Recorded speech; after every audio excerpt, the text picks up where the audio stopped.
Okay. All right, we should be rocking and rolling. Want to make sure that the audio is working because that's always been our biggest problem. Audio not working. It's always been the biggest problem of these things. Audio not being appropriate. Let me know if you guys can hear me okay.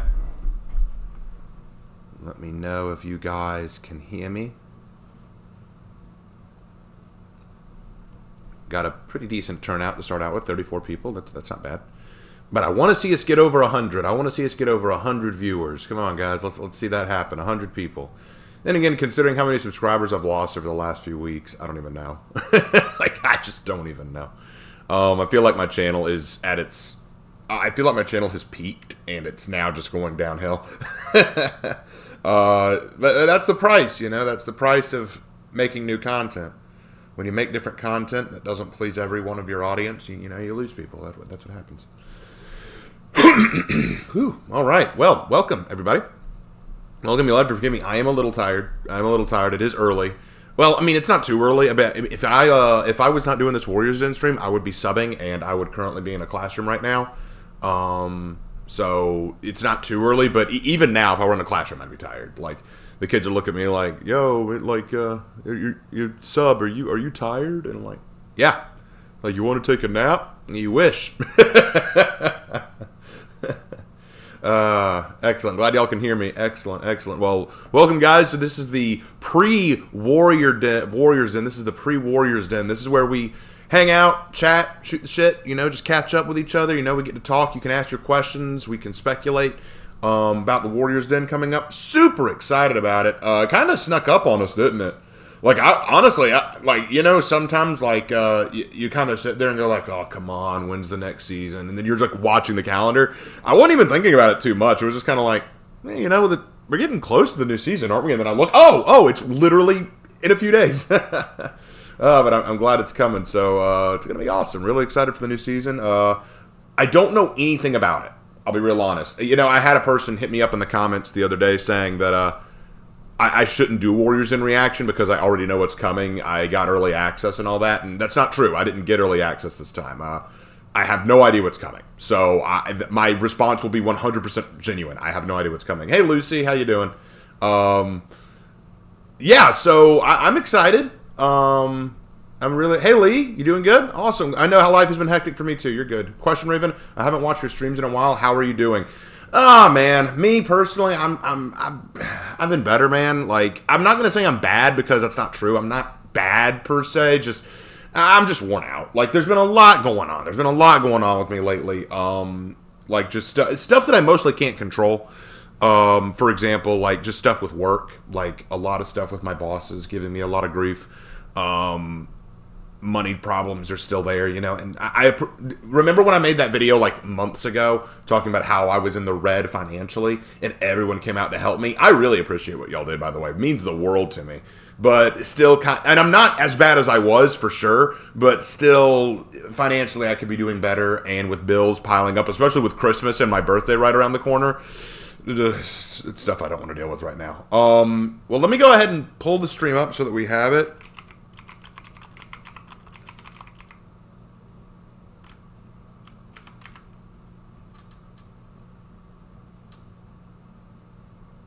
I probably should have done it before we started the stream, but I was busy getting things set up. So let's see. It's For Honor. There it is. All right. So we've got about 74 minutes.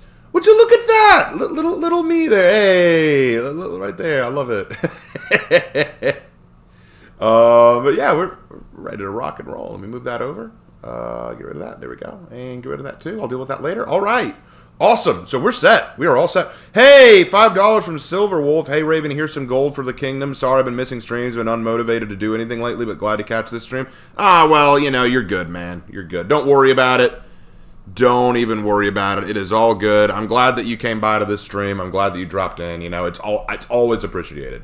And any donation, any donation is always appreciated. So thank you so much, man. Appreciate it. And glad you're here. Glad you're here. Can't wait to see the new armor. Me either. I want to see it. I hope things get better soon too. It'll take time. It'll take time. Nothing gets fixed overnight, you know. Not unless God walks down and says, "Hey, man, here's $1,000. Here's $2,000. Have at it." Like, hey,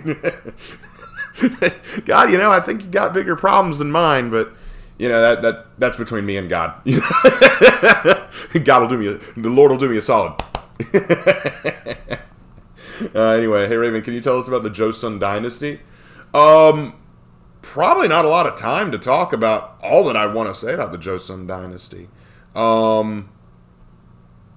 mean, what do you specifically want to know? Is there anything specifically you want to know about it? Because, like, I mean, we could talk about that. Like, what do you want to know specifically about the Joseon Dynasty, or do you want to just know, like, I mean, you're talking about the Korean Dynasty. It existed from about, I want to say, in the very late 14th century, like 1390s, and then ended in 1897. It was the last true dynasty of Korea, because right after the Joseon, it was replaced by the Korean Empire. It was founded after the Goryeo. I know the basics, but like, what do you want to know specifically?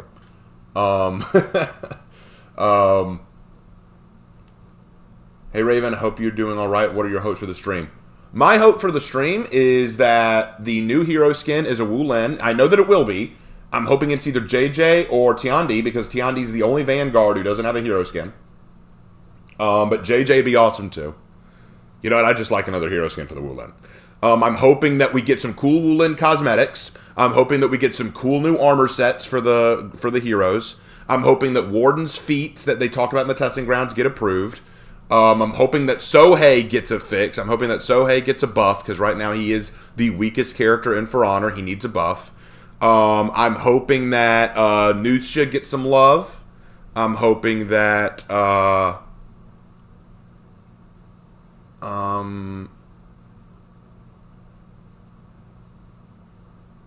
don't know. Like, you know, I need to think more about that. But yeah, those are some things that I'd like. Hey Ribbonhead, how do you feel about the upcoming Mongol Outlander hero? Well, we don't know that it's a Mongol, but I hope it is, and I would be very excited. I'd be very excited for that. We don't know that it's a Mongol, though. We just know it's an Outlander.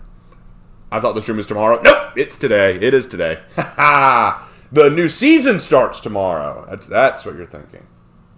Hey Raven, me and my friend both got you killed while you were playing Highlander, and I'd like to apologize for that. Oh, which match was that?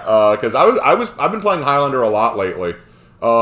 Which match was that, Ethan? Let me know. Because if it's the one I think, it's all good.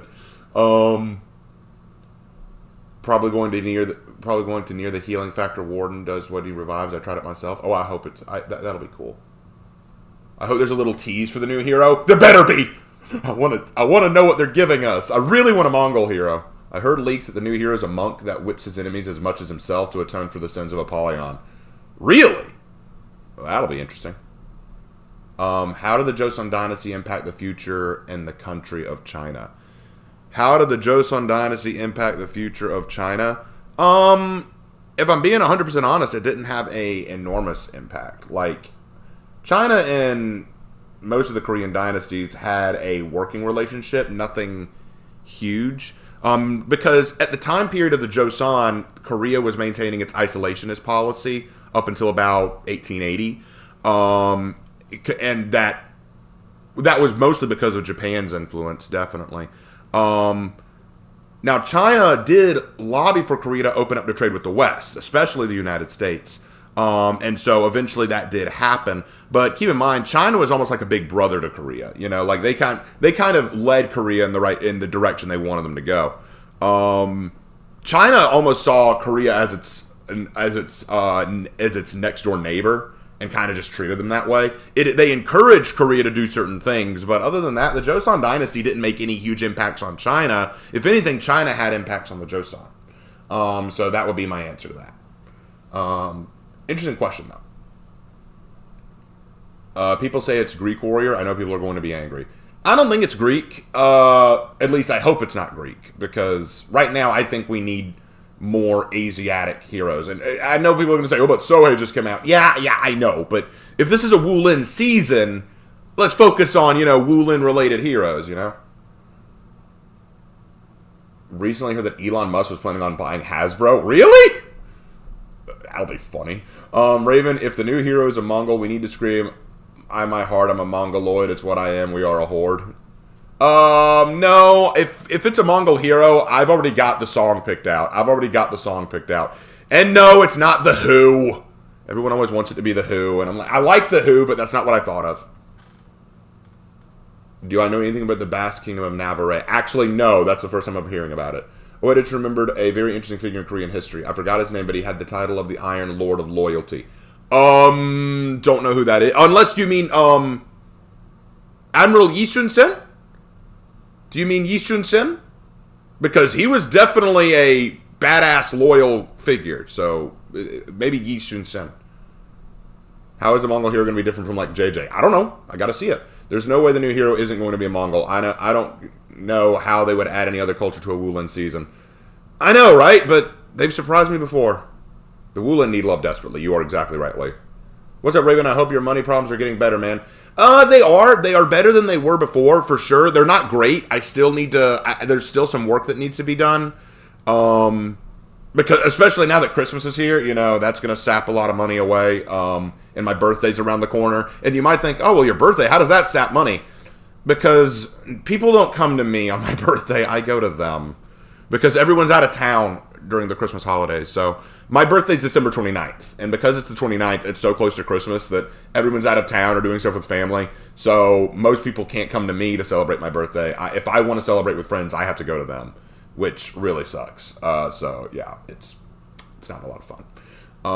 Plus, there are times where if it's my birthday, sometimes anything that I want to do on my birthday is done out of my own pocket, not out of someone else's.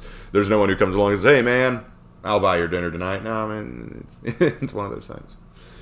Oh, well. If it was a Greek hero, would that Greek hero join the Knights, since Sense and Gladiator technically are the same group? No, because they said it was an Outlander. They said very clearly that the new hero would be an Outlander. Raven, I would like Zhang Hu to get the hero skin, and what would you like to get the hero skin? I don't think Zhang Hu needs a hero skin because they got that accidental one from Bai Gujing. But I want Tian Di or Zhang Jun to get the hero skin because Tian Di is the only Vanguard who doesn't have a hero skin, and Zhang Jun is just dripping. So that's why. I always thought that a Mongol would be part of the Wulin, but I can be wrong. Well, a pirate, I thought that the pirate would be part of the Wulin because she's Cantonese, but, you never know. I'm not very versed in Mongol weapons. What would it be? It could be the Turco-Mongol saber. It could be a mace, like a bigger mace than what the Afira has. They could get creative and do some kind of fancy spear. I don't know. How much would be your birthday dinner? It depends on where I went, and considering my money situation, it wouldn't be anywhere fancy. Maybe I just go to Longhorns, and get a steak or something. Or grab a spaghetti at Olive Garden. It wouldn't be anything fancy. Yeah, honestly. if money wasn't an issue, there are places I'd love to go. There's this Korean barbecue place I'd love to go with a really beautiful waitress there who I'd love to see her on my birthday, I tell you what. But that place is far away and expensive, so no, probably not a good idea. Good morning, my neighbors. Good morning, Lone Wolf. Good morning, good morning. My knight OC in For Honor is named Mordred from the Arthur son Mordred, knight of Techno, who betrays both Horcrux and coming to rebuild the Blackstone Legion. Okay. Confession, I hate Tiandi's stupid ribbon on their Dao. Fair. I'm not overly fond of it. What if it's a reference to Attila the Hun? The Hun had nothing to do with China. I always get a Cracker Barrel for mine. I love it too much. Hey, that's something. Do you think they will ever bring a hero with hand-to-hand? No, and I made a whole video about that. Hey, thank you for the $20, Silver Wolf. Wow, really appreciate it. Really, really appreciate it. Really appreciate it, bro. That means the world to me. Thank you so much. Thank you so much. I'm going to hit that with a little heart right there. There you go. There you go. Thank you so much, man. Well, hello there, Experiment. To be honest, if you were in my local area, I would gladly pay for your dinner. Oh, thanks, man. I appreciate that. What if this event and hero skin is actually just Prince of Persia theme? No! No, God, no, don't do that. Do not do that. That'd be so lazy. Don't just do a Don't just do Tiandi as the Prince of Persia. No, it's lame. Don't do it. Don't do it. Russian hero? Griffin and Varangian kind of count for that. Hey, 35 Czars. Hey, Raven, not a lot, but I hope it helps. I've had this idea rolling around in my head and wanting your thoughts. What hero would each Primarch main? Oh, that's worthy of its own video. Lionel Johnson would be the Warden for sure. Lehman Russ would probably do Raider or Berserker. I'm leaning more on Berserker, honestly. Let's see. Fulgrim. Oh, God, this is tough. Well, obviously, Jagatai Khan would go with Tiandi, obviously. I think that Mortarion to go Warmonger. Yeah, I need to think about that. That's a good question, though. Thank you for the Czars, though. Appreciate it. Let me drop a heart on that. Thank you very much. Really appreciate it. I don't know how much Czars are in U.S. currency. Let me look that up. Hold on. Let me actually look that up. Czar to U.S. dollars. Okay. It says here, one Czar is that. So if we type in 35. Hey, that's not bad, man. Appreciate it. Appreciate it. It's South African. Oh, cool. I'll probably go to Outback Steakhouse for your birthday. Hey, there's actually an Outback not far from me, but the people who run it aren't very nice, so I don't usually go there.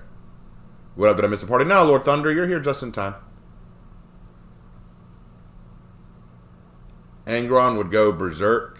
Well, yeah, probably. What up, did I miss the party? Let's see. Ooh, sorry. Look, like I said, we'll see. Hold on, let me wake myself up. Hold on.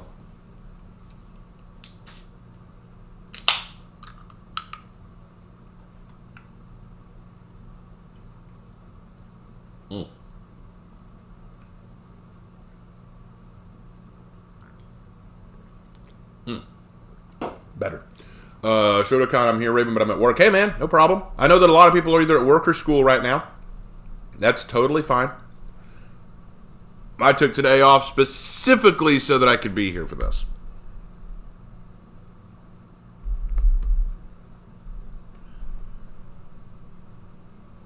Well, Fulgrim would. I think Fulgrim would main Aphira. I think Fulgrim would go Aphira, or Peacekeeper because he has to look fabulous.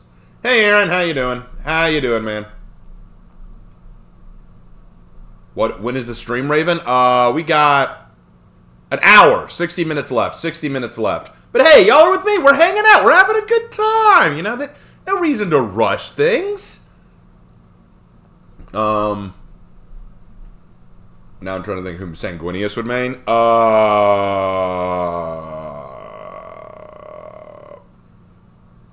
Nusha, because of that vampire thing. $4.99 from P-Tier Griffin. Hey, man, thank you so much. Thank you so much, guys. It's always so appreciated that y'all do this. Thank you so much. Thank you so much. Am I implying that Aphira isn't fabulous? Not fabulous enough, I'm afraid. Raven should play a drinking game for this Warriors Den. I just don't know what word it would be that you drink on. Yeah, that's the thing. Warriors Dens aren't easy to do a drinking game around. That's the problem. That is the problem.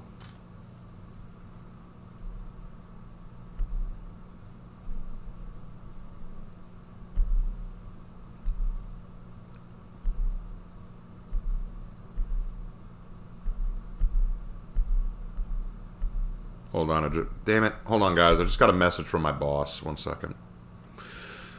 What does he want?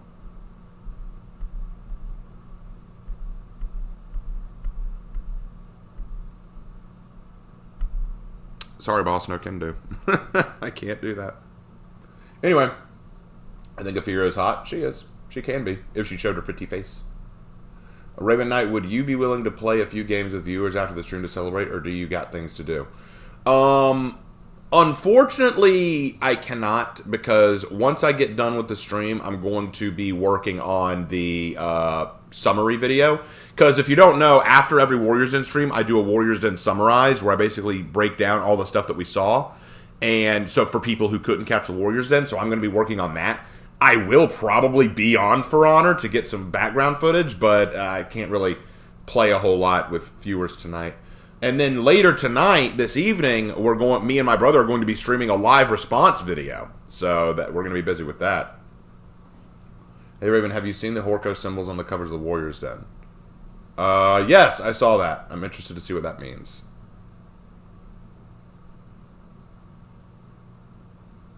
So yeah, I mean, every time JC is on screen, take a shot, I die because he's probably one of the most important people they bring on, and I feel bad for JC. I really do. A lot of people give him grief, and he doesn't deserve it. Like people give JC a lot of grief for things outside of his control.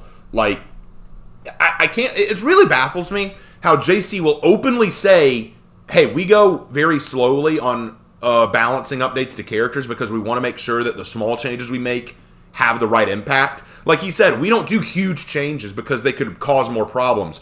We do small changes and see how that trickles down and affects other characters. So then all these people complain, they never do any updates. In every other fighting game, you'd think that they do updates constantly. And I'm like, well, this isn't every other fighting game. There's a reason you're here, you know?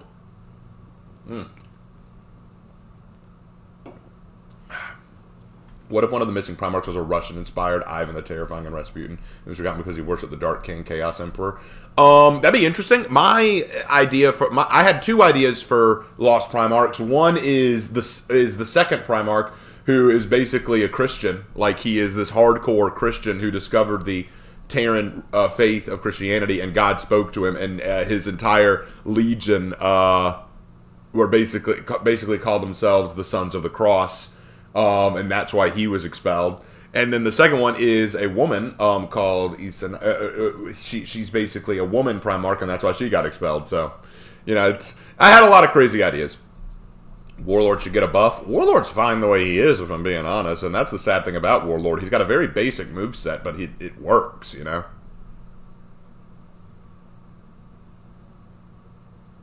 I wonder if the For Honor devs will be able to stop themselves from doing a season with Horkos for a whole year. Well, they've almost done it this year. This whole year, they have not brought up Chimera or Horkos, so maybe they'll make it. I'm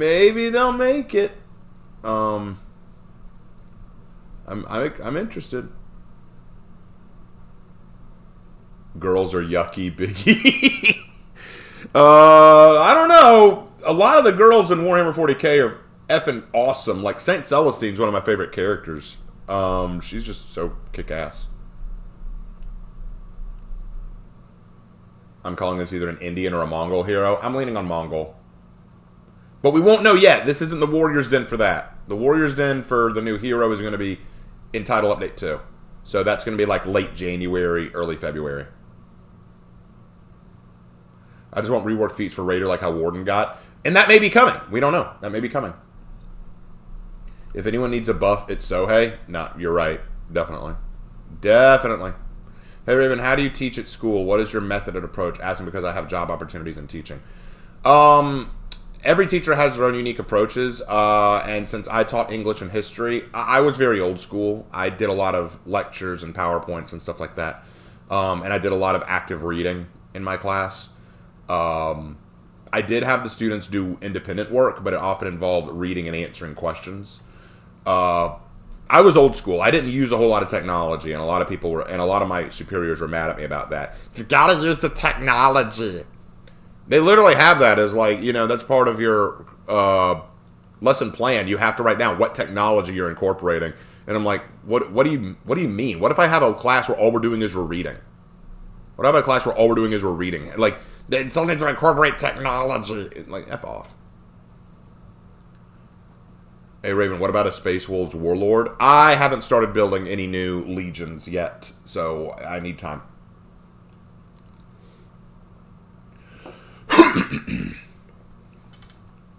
We can pretty much confirm it, though. The season theme will probably give it away. Yeah, probably.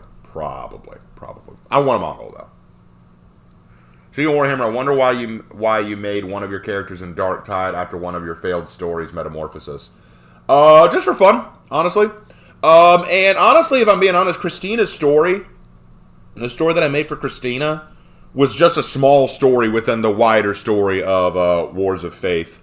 Because there were a lot of little stories in Wars of Faith, and that was just one of them. Christina's story is just a minor one in that story. And the reason I decided to make her that in Darktide is because I just thought it'd be funny. I was building a character in Darktide to be a Sister of Battle, and after looking at her, I was like, wait, what if this is Christina? And just decided to go that direction. That's all. Like, that's the reason. Hey, Raven, I'm curious about Hitokiri's, does the whole thing, humanity as a curse and want to bring salvation, actually what some Hitokiris did in history or no? I would recommend watching my whole video on Hitokiris in history. The Hitokiris of history were just called Hitokiri because they were so good at killing. That's what it was. They were just really good at killing people. They were known as manslayers. They didn't actually see humanity as a curse. But you should watch my video on it, and that'll tell you everything. Did your students enjoy your class? Some did, some didn't. And the ones who didn't usually either didn't like my subject, or they just didn't want to learn. And I had a lot of those. One Piece themed event and For Honor with the Revenge Run being hockey. Yes! No Spartans, please. Got it. Let's see. I didn't know much about your Chinese, but Tonfa, Sai, Butterfly Blades, or Luin Sushi would be cool. I'm sorry for my bad English. I'm German. Oh, you're good. Tonfa, nah, I don't see that. Sai might be okay. Butterfly Blades, it's close to what Pirate has. And Louis Xingxu would be neat. That would be neat. I may not be a fan of Dragon Ball, but I like Tomoki's story. Hey, thank you. I like Tomoki's story too. Do you believe a samurai would beat a knight? They could, but a knight could beat a samurai. You know, there are a lot of factors that go into talking about samurai versus knights, like the quality of armor, the weapons being used, the training of the two combatants, the terrain, the experience. You know, there's a lot that goes into it. I think a samurai could beat a knight, but just as easily as I think a knight could beat a samurai, you know. Raven, what would be your opinion on an Adeptus Sororitas Peacekeeper? Yes, I want this. I want this now. Hey, we jumped to 101 concurrent viewers. Yes, we got to 100. I'm so happy. I guarantee it will not stay there. It will drop. But hey, I'm happy with 101. That's awesome. Sai are more of an Okinawan weapon, aren't they? Yes, they are. Just make sure samurai with no guns. See, it dropped. We're at 98 again. Darn it.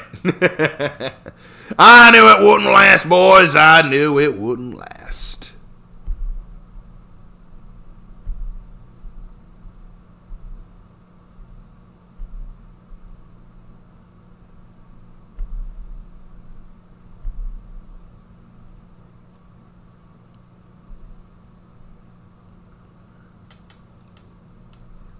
All right. Raven, what if we got a new samurai hero at some point with a Nunte bow? I think we got enough samurai. For now. I'm actually, believe it or not, guys, I'm actually, besides the Wulin, because I do want the Wulin to get new heroes, I'm kind of ready for a new knight. And I know, the knights have too many. I'm ready for him. I'm ready for him to get a new one. We don't need two. I don't need two new ones. Just maybe one, because the knights haven't gotten an update in a long time. And I kind of like that. Don't get me wrong, I want the Wulin to get updates more, but I'm ready for the Knights to get one. We've gotten 2 new heroes for the Vikings, 2 new heroes for the Samurai. I'm ready for another hero for the Knights, yeah. Well, Chad was loaded. Okay, later. Was the Knight's armor not easy to slice or pierce through as For Honor shows? No, dude, Knight armor was very effective. Knight armor was very effective historically. Hey Raven, what is yours and Lark's favorite Traitor Legion? That's tough. That's actually tough. I've been trying to make a video about ranking my favorite Traitor Legions, but that's not easy to do because I find a lot of them very difficult to like. I guess my favorite would be the Night Lords, for a lot of reasons. And Lark's would probably be the Word Bearers, I think. Either that or, no. Yeah, maybe the Word Bearers. But yeah, I like the Night Lords just because if you put aside all the torture and stuff like that they do, originally the Night Lords were supposed to be like a bunch of Batman. Fighters for justice, just darker. Meanwhile, the word bearers, Lark has always said that the word bearers, you know, they don't get enough love from the Warhammer community. Like, basically, the word bearers just exist to be easy Chaos Marines to beat, so.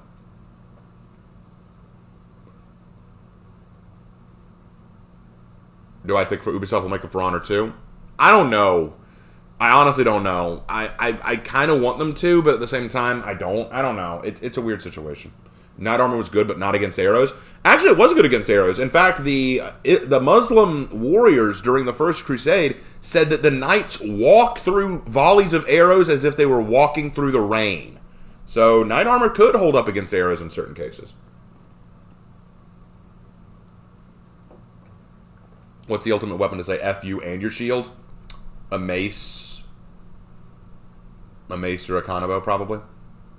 Hey, Raven, I was wondering, and I want this to happen, how would your Demon Hunter Nobushi interact with Asuma? I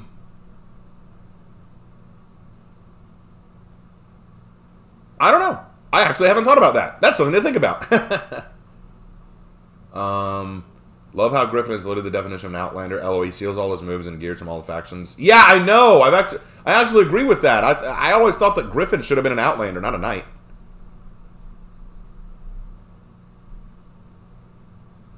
Night Lords, Iron Warriors, and Word Bearers that... Yeah, you're right. They don't have the money to make For Honor 2. Yeah, that's why I don't think that it'll happen, but I wouldn't mind it happening. Arguably, the only faction of For Honor that is limited to its hero roster is the Vikings due to weapons, but the other factions of For Honor have so many weapons that could be utilized for making new heroes. Yeah, no, I agree with that. I really like the Empress Chosen. The Empress Chosen. Who's that? The thwack weapon. Would Templar Knight armor be illegal to wear in today's society? Depends on where you are. Hoy Raven, is yous able to speak the Orky? Oi Raven, is yous able to speak the Orky? Speaking the Orky ain't too difficult, bruv. You just gotta put on a really cockney British accent. And you got to talk like you only got 2 brain cells to rub together and both are fighting for the extra scraps. You got to talk all Orky. Hey Raymond, what do you think about the Chaos Gods? They're they're very entertaining. Nurgle is... Nurgle would probably be the one that I'm like, alright, he's probably the most endearing, even if he is disgusting. Korn is the one who makes the most sense to me. Zneech makes no sense to me. He annoys me. Slanesh is just... She's just a whore, let's be honest. Time for a proper fight! That's right. The Rochi Raven? Oh. I won't even lie. Pike and Shot or Corsair's Knight and Sengoku Jedi Samurai. Oh, okay. Holy shit, your orc speech is so good. I often like to practice me orcish. Especially when I was making the For Honor and Glory I was. When doing the orc, when talking the orky, you need to sound like you're screaming, but still not. Nurgle comes with free dental. Well, yeah, it's free dental because it's non-existent. Your teeth are rotting out. That's the Nurgle way. Da da da da da da. If they do add another Wulin, what weapon would you want him or her to have? A Xi'an sword, please! Please, for the love of God, give me a Wulin with a Xi'an sword. That's all I'm asking you, Ubisoft. That's all I want. Give me a Wulin with a Xi'an sword. It's not that hard. It's not that difficult. It's the most popular weapon in medieval Chinese history. Everyone calls it the Mulan sword because it's the sword that Mulan had. Just give us a Xi'an! The Emperor's Children. Oh, Lucy, you like the Emperor's Children? I hear that they're getting an update soon. How do I even start with Warhammer lore? There's a great video by Bricky. Go check it out. It breaks down Warhammer lore pretty concisely, but it is big. Look, I've been following the lore for a while, and even I still don't know some stuff, so it's a real hobby you got to get invested in. Raven, have you ever considered playing Mountain Blade 2 Bannerlord? No. Greetings from South Africa. Hey, greetings. Glad to have you, KC. Glad to have you. I love it whenever I get viewers from around the world. You know, like I love I love viewers from everywhere, you know. I mean, I live in America. I live in South Carolina, that's right. I live in the South, sir. But whenever I get people from around the world, like, you know, like in Europe or Asia or Africa or Australia or South America or Latin America, it's always really cool because it means that I've got a very wide audience, and that's awesome. That's awesome. Hey, Raven, I wrote this haiku about Genghis Khan. Oh, cool. She's just hot. Fair. Do you think a hero with a scythe would work? Yeah, maybe, if you did it right. I'm a viewer from Pluto. Knew it. Raven is Foghorn Leghorn. Now, boy, you gotta listen to me, boy. You get the cloth out your ears, boy. I'm trying to explain it to you. We're here to talk about For Honor, boy. Man, he's a good kid, but he's about as sharp as a bowling ball and twice as dense. Foghorn Leghorn was actually my father's favorite Looney Tune because of the way he talked.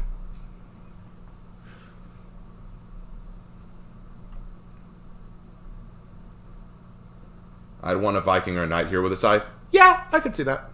I could see that. It would be so ironic to me if everyone was just so busy complaining about too many knight heroes, and then the samurai and the Vikings get more heroes than the knights. When does the stream actually start? We've got, let me check. We've got 41 minutes. We've got about 41 minutes, so we got time. If they add another knight, what would you want them to make? I actually made a video about that too. I want a paladin. I want a paladin holding a shield and Morning Star. Shield and Morning Star. I want that. That'd be awesome. Or maybe instead of a shield and Morning Star, a shield and Warhammer. That'd be cool. Hey, Raven, do you have a favorite Christmas movie? Actually, yes. And I made a video some time ago listing my our top favorite Christmas movies. So I would go check that out. And y'all are probably saying, Raven, why do you keep telling us to go watch your videos? Because it's content. it's like because it gets people watching my stuff, and I want people to watch my stuff. But all right, if you want me to, what was it? Like, I'm trying to remember the list because it's not something I think about all the time. But let me see. Try to remember. What was it?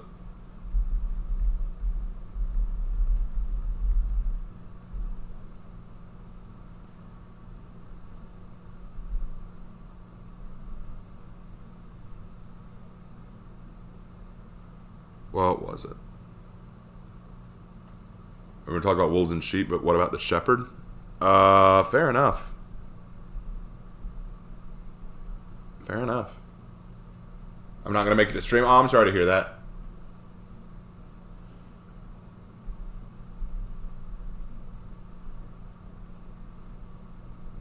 If I recall, well, I think for me, one of my favorites is Scrooge. Scrooge, one of the original movies, starring Alistair Sim. That's an incredible movie. I would also say that I love the Peanuts, Merry Christmas, Charlie Brown is a really good one because it actually does touch on the real message of Christmas. I also like The Small One. The Small One is really, really good. I like Annabelle's Wish, too. A lot of people don't know about that one, but that one's a good one.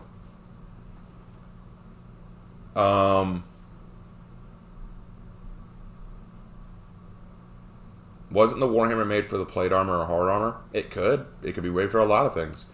Ho Raven, February next year, there will be the Shin Yun in my city. I might buy tickets because it sounds absolutely gorgeous. Oh, they're actually... I'm actually going to go see it when it comes around here, so I am very excited to go see Shin Yun. I want to see that. I want to see that so bad. That'll be so cool. That would be so cool! All right. Yeah, we've dropped down to 89 viewers. No! Oh, so sad. I wanted us to get consistently above 100.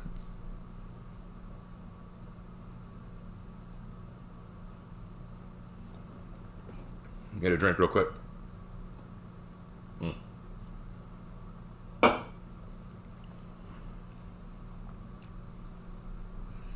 Yeah, I like all those kid movies. Like, you know, I'm 31 years old, turning 32 this month, but I love cartoons. I love anime. I love Like, you know, stuff that, you know, people would say, that's kid stuff. I don't mind, you know. I like that kind of stuff. Like, I'm a child at heart. I'm a child at heart. I like having fun, you know. Like, sometimes I like the wholesome stuff. And I feel like sometimes what we see in, like, adult entertainment, while I do enjoy some adult entertainment, don't get me wrong, sometimes I just see it. I think one of the problems we have today is there are too many people who think adult entertainment equals gory, inappropriate, smutty, and overtly violent. And yeah, I'm not against those things. I'm not a prude. I know that you can have those things, but I feel like if that's all you think adult entertainment is, then that's kind of sad, you know? Like, I think that's a little inappropriate. It's like, hey, you know what? Do you want to watch a movie that talks about wholesome family values and has a unique perspective on life? Or do you want to see one that has a lot of sex and drugs in it? I'd rather see the one about wholesome family values. What are you, a child? Well, I mean...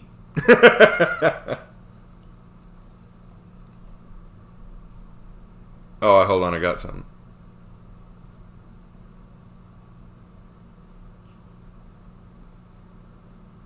So, Hazbin Hotel.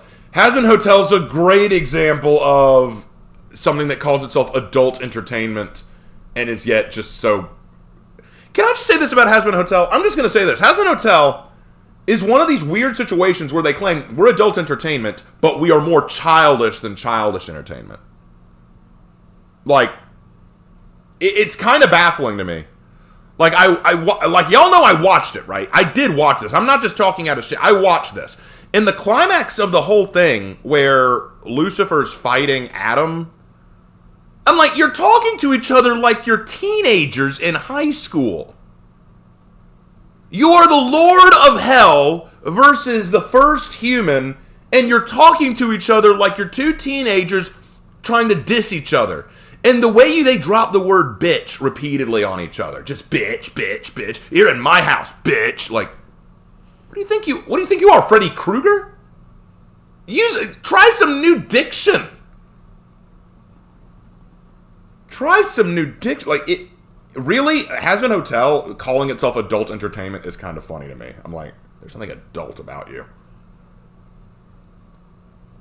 Grinch movies. I like the original Grinch. I like the original Grinch animation. I don't like any Grinch movie after that.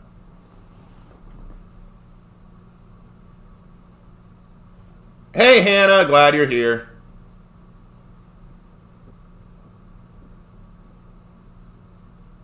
The Phantom is more creative than Vizzy Pop. Yeah, that much is true. Vizzy Pop is not a writer. Vizzy Pop is not a writer. Adult show looks inside, characters swearing every 3 words. Pretty much! Pretty much! I remember one of the longest documents I've ever written was a book review during high school ripping on a modern and realistic adaptation of Sleeping Beauty. Needless, it wasn't realistic at all. Yep.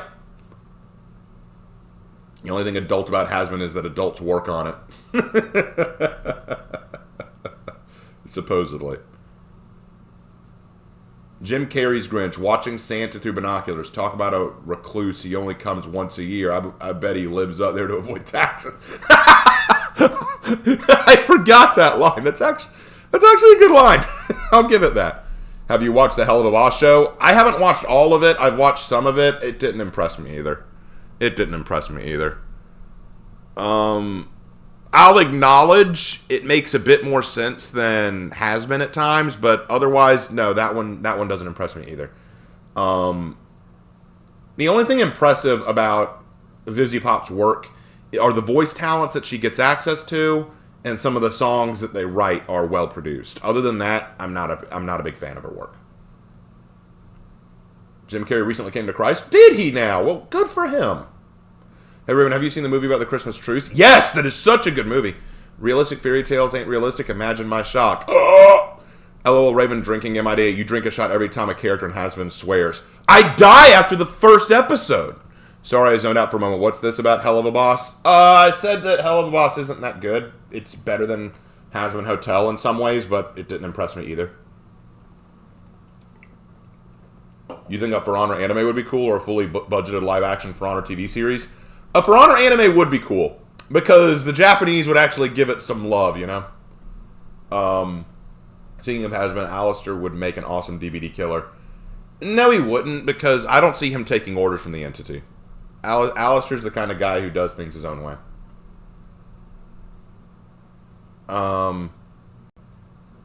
Here's the haiku. Storm upon the plains, God's vengeance rides in the wind. Cities bow to ash, blood, and fire speak his name aloud. And walls of sand, heaven's will. Okay, I need to see that broken into... I need to see that broken up a little bit, but that sounds fine. What's your opinion on solo leveling? Oh, it's good. Solo leveling's pretty good. New episode of Hello Boss is okay, but I lost all interest. All they care about is shipping. If you love shipping that much, join the Navy. So, yeah, that's my biggest issue with Hell of a Boss, is because that's all they really do care about. They only care about the romance of characters. What they have, Hell of a Boss kind of sets itself up for failure, really. What it does is, it sets the premise of this company run by Blitz, where people give their souls for the company to kill people in the human world. And that could be an interesting episodic kind of show, but it does... I mean, I have a lot of questions about that premise in the first place. But leaving that aside, they barely focus on that aspect of the show. They focus more on the relationship drama of certain characters and the backstories of certain characters. It's kind of like Law & Order versus Law & Order SVU. Law & Order likes to focus on the crime. Law & Order SVU might focus a little bit on the crime, but more wants to focus on the personal drama of the characters. And that's why I prefer Law & Order to Law & Order SVU. Apparently Yu-Gi-Oh! Was going to have another anime adaptation about the card characters. I had thought similar for Magic the Gathering. Oh, really? A For Honor anime would be amazing. I would love to see a Japanese take on the For Honor world. That'd be cool. They don't give souls just a shit ton of money. Well, then that begs another question. What do demons need money for? Like honestly, I'm not even kidding. What do you need money for? Raven Knight, have you seen Jujutsu Kaisen? Yes, I've been interested in watching it. Sometimes I've only seen clips. It's entertaining for a little bit. But then it jumps the shark a few too many times for me. Don't know if you've read the manhwa or the novel for solo leveling, but I gaslight myself so hard with Isel. I have not read the manhwa, and I haven't gotten far in solo leveling yet. I've been watching other anime lately. I just finished watching Apothecary Diaries, and I'm so excited for the next season. It's going to be so cool. I've been rewatching One Piece because it's just my favorite anime, and it's just so awesome. I've been watching this old one called Michiko and oh shoot, Michiko and Hachi, which has been really, really good. I've really liked that one. So yeah, I've been watching some stuff lately, so. They need money to afford rent. The rates are hellish. Again, why do you need rent in hell? Like, it's hell. Just kill the guy. Just threaten the guy who owns the apartment. Like, this is hell. What laws are in hell? What laws are in hell? Like, sorry, sir, you can't live here. You need to pay the rent. That's the law. We're in hell! I'll just shoot you and live where I want to. Like, that's hell! Come on. I don't think people thought that through. What about the Arcane show? I never really got into Arcane, I'll be honest. What time does the Warriors Den start? We got about 30 minutes. Morning, Raven. I was wondering if is your avatar on screen right now and AI generated? Yes, it is. Unfortunately, and I'll be honest with you guys, I do have artist friends who help me out. Jay and Hannah are both amazing people, and I appreciate all the art they do for my channel. The problem is they have their own lives to live, and they got a lot of other stuff to work on the side, and sometimes they can't produce things that I can use for videos and such. Like, they've just got stuff going on. And so sometimes AI art can be useful for either coming up with creative ideas or just for little avatars to just sit in the background. That's what they can be used for. I don't plan to post these things on t-shirts or anything and sell them. Like, that's not the point. They're just there to be something in the background. If that upsets you, I'm sorry, but that's just the way it is. The one thing about Hello Boss is just the random dark humor of like people dying, but yeah, that's it. I could watch Smiling Friends if I wanted that. Fair enough. Hey Raven, have you heard about the manga and anime kingdom? Yes, I have heard about that. One thing I don't understand is Hello Boss is why is it a big deal for humans not to know about them? You'd think they want to bring people over to their side.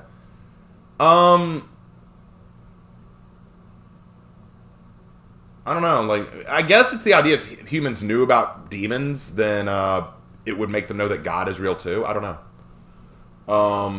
Raven Knight, if you did a rewrite of Helluva and Hasbin, what change would you make? I need to do a whole video on that. That's a long discussion point. My thoughts on how I'd make MTG into anime is making new characters that aren't in the story. They're not planeswalkers or anything special, but due to what's going on in the moment, every season is a new. Gotcha. Smiling Friends is better than Hasbin Hotel and yeah. I myself have used AI art for PFPs, but never plan on monetizing that shit because people deserve credit and to have their art shown. Fair enough, fair enough. My position has always been that AI art should be a tool, you know, like, just a tool can be used for a lot of things. But I know that people have their own issues on that, and I'm not here to argue that. I'm not here to argue pro or against. Just, you know, deal and deal, you know. If you get Mongol, Mommy Raymond, please do an entire video of you doing Mongol throat singing. I don't think I could do that.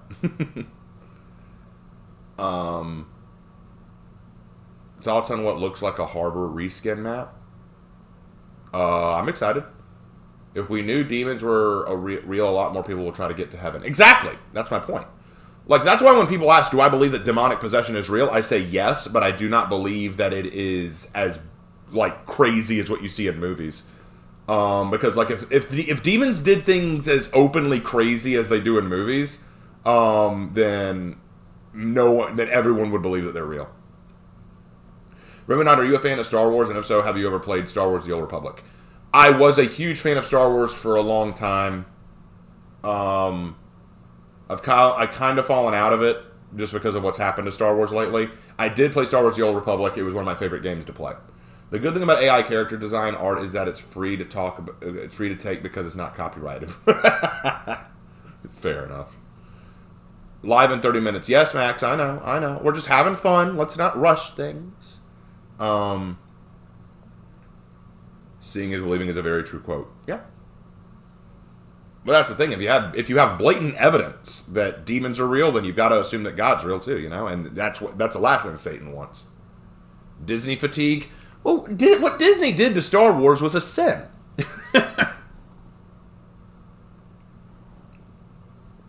What Disney did to Star Wars was awful. I wonder what other maps they could convert because I think we only got 2 this year. I hope we get more. I really do. Thoughts on Stanley's quote, whoever the author wants to win would win? Well, yes, he's right. Because if the author wants a certain character to win, they will. But at the same time, it is the author's... Okay, so let me explain my thoughts on that quote. Stanley's right. The author is the god of his own creation. If he wants a character to beat another character, they will. However, the author still has to create a logical, rational reason for that character to win. You know?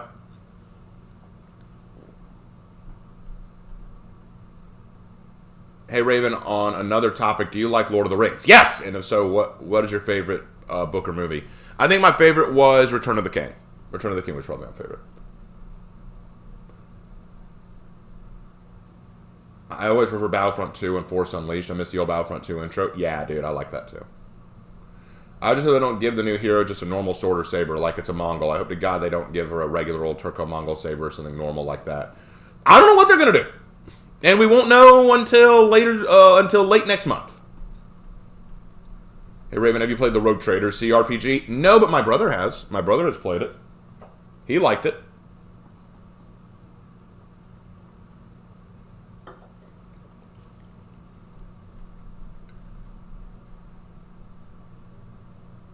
Superman was fighting Squirrel Girl and suddenly got a heart attack and Squirrel Girl win by default. So the Warriors in thumbnail. Hella excited to continue the Horko story. These filler stories get kind of stale after a while because they don't add anything too interesting to the world as a whole. I agree with that, Mal. I do want to know what's going on in the normal story of For Honor, but at the same time, I'm tired of seeing Horkos win all the time. I'd like to see Chimera actually do something. Hey, Raven, I wanted to ask if I could make you a channel song. I run a small crew of friends and we make songs together. Our songwriter's on vacation at the moment, though. If you could make me a channel song. Like, what do you mean channel song? Like, and I can't pay you. Like, I don't look. Here's the thing: if you're offering to make me a song pro bono, like, cool. I don't mind that. I can't pay for it. I've got enough financial issues. I can't pay for stuff like that. That's why I can't commission artists, because I don't have the money. But if you want to make a song for me, feel free. You know, like that. I don't mind. I don't know what you'd make, but sure. I always found it funny that Sam, despite being a hobbit, still has to duck in to go to his house at the end. It's a small house. It's a small house. We do it free of charge, don't we? Oh, well, okay, dude. Yeah, you can make a song for me. Not a problem. I don't know if you saw, but the new hero skin is on a pop-up in-game. Oh, really? I have not seen it. We need to kick the Nazis. I mean, Horkos down a notch. Well, my problem is I don't think we've ever seen Horkos take a significant loss or L in the lore. Like, even when they do lose, it's not a big loss. Like, Astria always bounces back. Like, I mean, if you look at, like, think about it like this. The only really big loss I can think of, like, the really big loss would be when the Ocelot showed up and beat up Vela's group. But even then, Astria didn't really care. She just took that money and went ahead and started pushing it into her campaigns later. And then we get to Maddox's story, where Maddox teams up with Horkos, and yes, Maddox loses, but we don't see how that impacts Horkos. We just see Maddox losing. So, I don't know. I feel like we're not seeing Horkos as a group taking any significant losses. And that would be more interesting if we actually saw Horkos taking a significant L that they have to come back from. You know, like, that'd be interesting.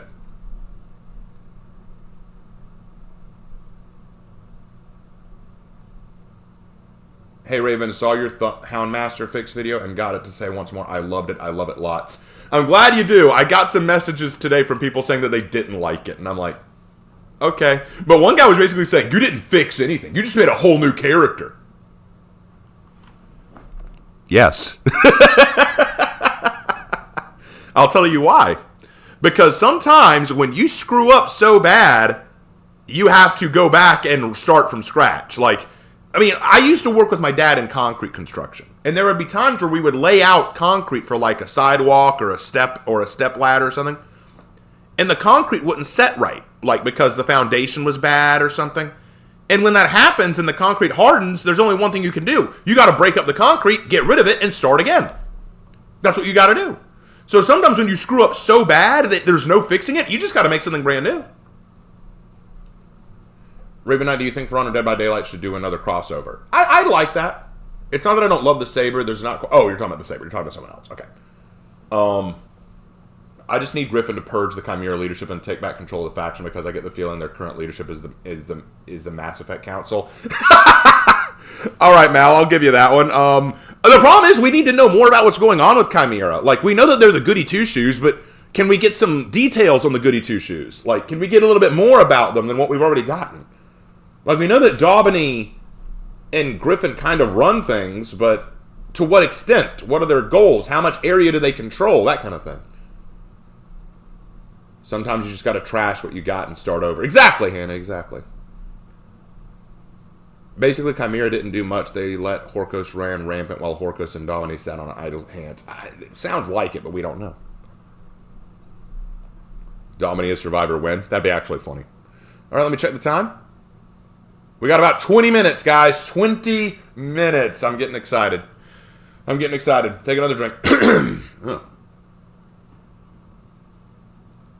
And also, since we've got so many people here, I'll go ahead and announce. Stay tuned later tonight. Me and my brother are going to be doing a live response video. It's going to be pretty epic.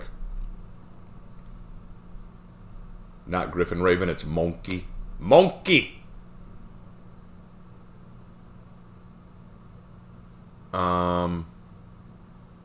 Hey Raven, if you could de-gender lock any hero, who'd it be? If I could de-gender lock any hero, either Highlander or Griffin. Highlander or Griffin. Highlander because I got to get that Scottish mommy up in here, okay? And Griffin because at least if we had a female Griffin, we would know that there's more than just Holden Cross as Griffin, you know? Raven, are you going to rework the new Survivor? Actually, this may shock you, her lore isn't bad. I don't think Tori's lore is bad. Her perks aren't great. I'm not a big fan of her perks, but her lore is decent. It needs some tweaking here and there. I think it could use some slight changes, but I mean, it's not terrible. So I don't think it needs a full rework like I did with the Houndmaster. I don't need to start from scratch with her. I would just tweak a few minor things and fix her perks or give her new perks. Because honestly, her big invocation perk is shit. Her perk invocation Field of Crows or whatever, shit. It's a terrible perk. It is not worth the sacrifice. Awful perk. I now have visions of an anime Highlander. Oh, dude, my buddy Jay actually drew a great image of a female Highlander. You'd like it. No, female Medjai would beat all that. Yeah, I'm going to disagree. I'm just going to disagree on that one. Female Medjai would be hot, don't get me wrong, but I don't know. Female Scottish mama, I just got to say. Do you think it would be kind of boring for a custom Hitokiri story to be the opposite of a For Honor one, where instead of thinking humanity is pointless, but one where it believes humanity is precious? I wrote a Hitokiri story about Kiku, the Hitokiri, who kills, not because she sees humanity as worthless, but because she sees no reason to preserve life. So you can do what you want. Raven Knight, what do you hope the new Outlander will be? Mongol. I hope it's a Mongol. Imagine hearing a female Highlander rant. I'd like me a female Highlander! Anyway. That sounded too Australian. I need to work on that. I'd want a female Griffin since we wouldn't have to see like 6 Holden Crosses. Exactly! Predicting now that Horkos will have to play the hero again and fight the rising new bad guys again. They had to fight the Cult of the Stake. Might do it again for the villain Outlander. I don't know about that. I'm suspecting that, well, actually, we know that the Outlander is going to be some kind of villain. They dropped that. They accidentally dropped that. So we know that the Outlander is going to be some kind of villain. Maybe they will be worse than Horkos. I don't know. I'm interested. I want to know what they're going to do. I don't wish to be horny anymore. I only wish to be happy. Will you make a new Survivor with your rework Houndmaster? Probably not. Like I said, Tori's fine. I think Tori's fine.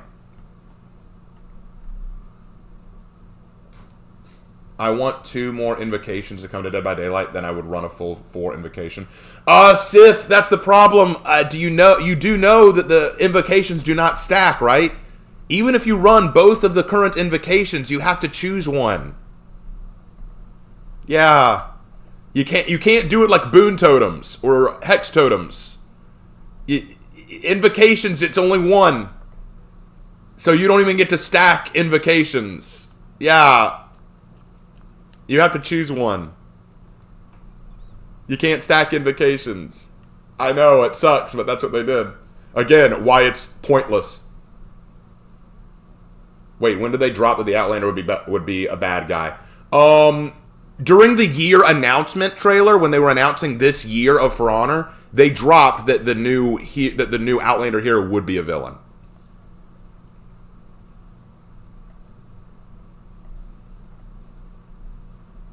A female Kyoshin would be nice. Wait, Kyoshin's not a girl? But she's so feminine. Have you seen that luscious long hair? Ooh, I need to change some. I need to change some pictures in my inventory. I got some pictures I need to erase. Come along. Hopefully, the Outlander isn't just Apollyon coming back. No. It wouldn't be that.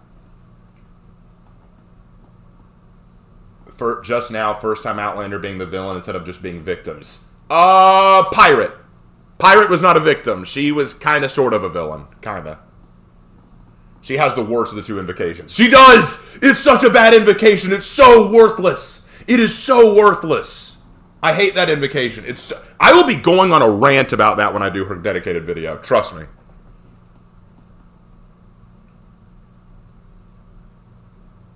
If Kyoshin is a female, then Pirate is male. Yes, thank you, Civil. The return of the Y-boner. With a vengeance. When I first saw Kyoshin, I instantly said, oh, it's Eren Yeager. Fair. The Knights won't be the villains again. We're freezing over now. Can you imagine Genghis Khan Apollyon? I can imagine that as a poem. Genghis Khan Apollyon. Get a little song going. Genghis Khan Apollyon. Hey, get a jig in that. Hey, let's do that. Like, I'm down with that. Like, let's go. I believe during the Varangian Guard reveal there was mention of the Outlander being fluent in speaking Greek. They said that Varangian Guard spoke a little bit of Greek in her language, which could hint that Greece exists, and that may be something they touch into later. But it makes sense that she speaks some Greek because the Varangian Guards historically would speak Greek. Hey Raven, are you at all familiar with League of Legends lore? No, I'm really not. I know a lot of the character designs in League of Legends, but I'm not familiar with the lore. Genghis Mom? No, it's not Genghis Mom, although that's good. It's Mongol Mommy. Mongol Mommy. There you go.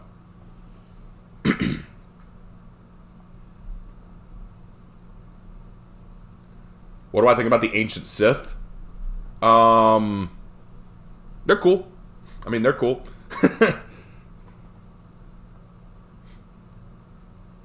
Greetings from Greece. Greetings, Alcandros. Nice to see you here, man. Let's play in For Honor, boy or girl.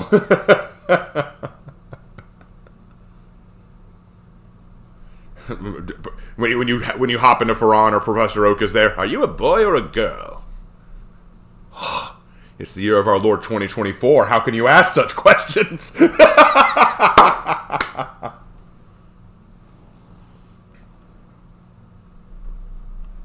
I'll tell you what I really want. I want another year For Honor. I want them to announce that there's another year coming. I want a year 9. We need a year 9. So let's go. I wish they would just add a Spartan hero. I won't care about moveset, how good they are, gender. I will main them no matter what. Fair. I mean, that's fair. That's what you want to do. I'm not going to tell you not to. Hear me out, 7-foot Amazonian. Oh, she doesn't use a weapon. She uses her thighs. She could crush people. I was not expecting this today. Oh, I'm out. Hold on.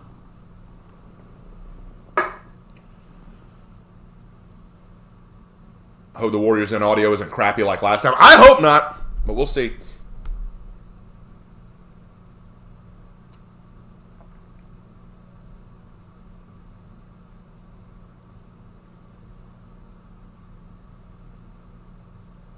Ravenite, do you think a Wulin with a meteor hammer would work in For Honor? Yeah! Let's do it. Actually, let me try something. Hold on, guys.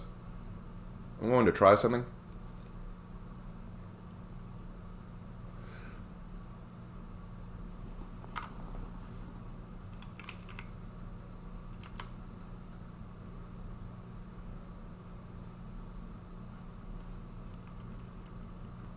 Wait, are you for real?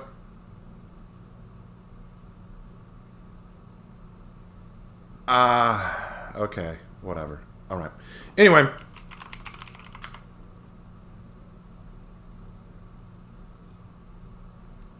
So, here's the thing I want to try. Let me go ahead and get rid of these. We don't need these right now. What I'm going to try is I'm going to try doing this on Opera instead of Google Chrome, because I'm wondering if the audio issue isn't caused by Google Chrome, because sometimes on Google Chrome audio is weird. How tall am I? I'm 6'5". I'm 6'5". The Slanderous bingo game. Yeah, well. What the hell was that from Slanderous? Slanderous has a very pessimistic outlook on everything For Honor, and while I was looking for the stream, I saw that he was now streaming his live reaction, and just the thumbnail alone showed me he already is going at this with a pessimistic outlook. And I just can't agree with that. I just do not like the idea of coming at it already with a pessimistic attitude, like you're just expecting it to be bad. So that's sad. It's a very pathetic and sad state to be in, if I'm being honest. Like, I don't agree with it. No disrespect to the guy, but that's just I just think that's poor form. Opera GX is a system that Russian Badger uses. Yeah, Opera can be useful. Professor Oak, are you a boy or a girl? And then they reply, it is, and then they reply, those are identities created by the patriarchy. Your Greek caught me off guard. LOL, keep at it. Okay, just an observation I've had recently since the battle pass ended. I swear during this loading screen it sounded like a horse neigh. You know horses don't neigh, they say Wilbur. Only my older audience members will get that joke. Only my older audience members. If you actually get that joke, you are a true man or woman. I'm not going to assume the gender of anyone in my audience. I know Hannah's a woman. I don't know about the rest of you.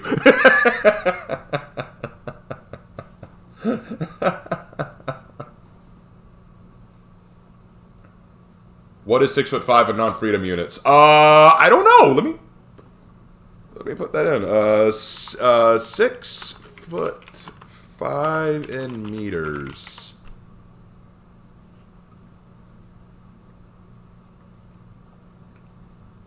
That is 1.96 meters. So I'm almost 2 meters tall, baby.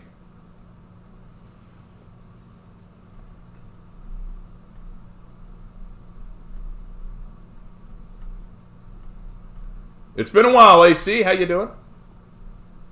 I'm an older member, but I tend to forget. So few people get that joke.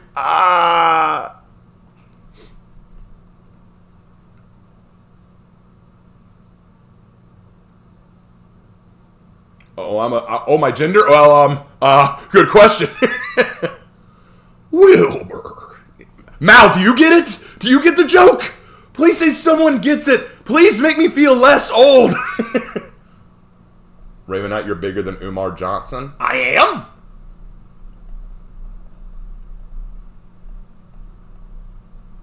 I mean, I'm tall. That's for sure. I'm a tall guy. All right, guys. We got 6 minutes. So what I'm going to do is I'm going to go ahead and switch to full screen. Y'all can still hear me okay? Let me know if y'all cannot hear me. Isn't that from Charlotte's Web? No, it's from the show Mr. Ed. It's about a talking horse, Mr. Ed, who lives with a guy named Wilbur, and he'd always go Wilbur. So it's what kind of name? Yes! Spirit of the Wild gets it! Yes! He gets it! Spirit of the Wild, you're a G! Let no one tell you otherwise! Yes! Like, what kind of a name is Mr. Ed for a horse? What kind of name is Wilbur for a man? Yeah! Mr. Ed! Oh, I'm not too old. See, I like old shows. I like Mr. Ed. I like Perry Mason. I like Columbo. I like those older shows. I'm 32 years old. I'm a 50-year-old man in a 32-year-old body. It's true.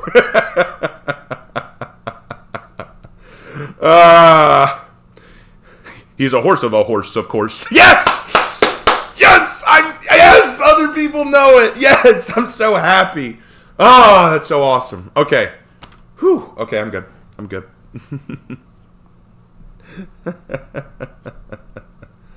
I like the old Twilight Zone. Yeah, the old Twilight Zone was pretty good. I believe Family Guy did a parody of it. Well, Family Guy will do a parody of anything, honestly. Raven Knight, what's your opinion on the Destiny hero skins? I think they're amazing and love them so much, but the future aesthetic doesn't really work in For Honor. I like them fine. I think that they're okay. They're not my favorites or anything, and they definitely do feel a little out of place, but I don't think they break anything.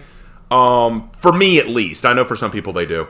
But I don't think they really break anything for me. I mean, let's be honest. If we're being frank, Ramiel, the first hero skin, his armor breaks a few things, honestly, too. Like, the way the armor looks so fantasy-esque, it feels a little out of place. The super long golden blonde hair coming out of his mask like that. Let's be honest. It's not like Ramiel is super realistic either. But I agree with you. The futuristic appeal is a little weird, but it doesn't break anything for me. Raymond, do you know I'm the baby, gotta love me? I'm the baby, gotta love me? I don't know that one. We got time. So, how familiar are you with the anime El Cazador de la Bruja? I do not know that one. I agree with the Executioner. I would love a French Executioner based on Samson. Really? Boltorn was disappointing. Boltorn was very disappointing. That was a very disappointing hero skin. They just took a Raider, painted him black, and said, here you go. They said, here, we're going to paint you black, give you some white hair, give your skin kind of a flowing effect. There we go. Here's a hero skin. I was like, really?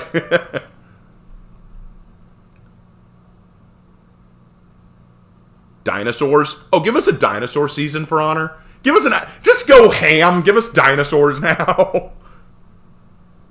Been a moment since I've been back here. Different name, though. Okay, Vox. Cool. Glad you're here.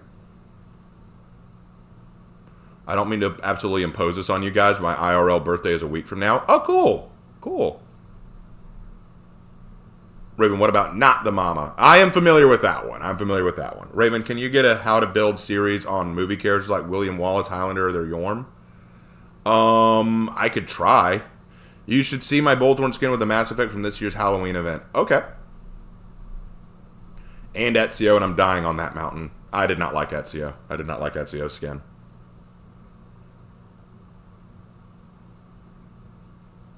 Honestly, a dinosaur event with Ocelot would go hard.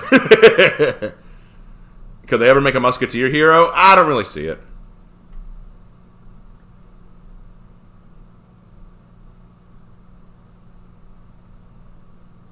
For Honor did blackface and dodged the contraries, and now the Canadians managed to get away with this.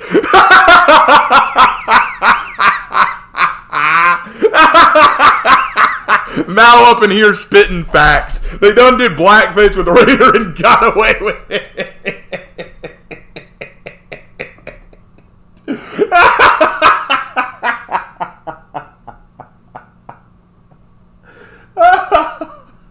Bolthorn is the Canadian Prime Minister confirmed.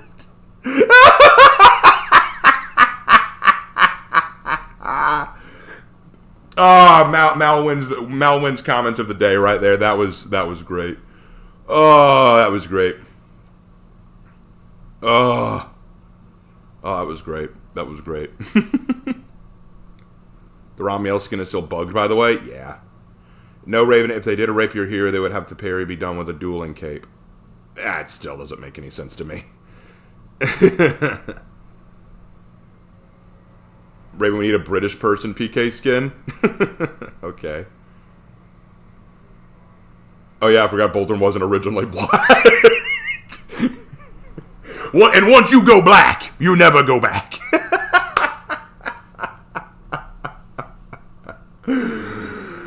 Oh, that's funny. Oh.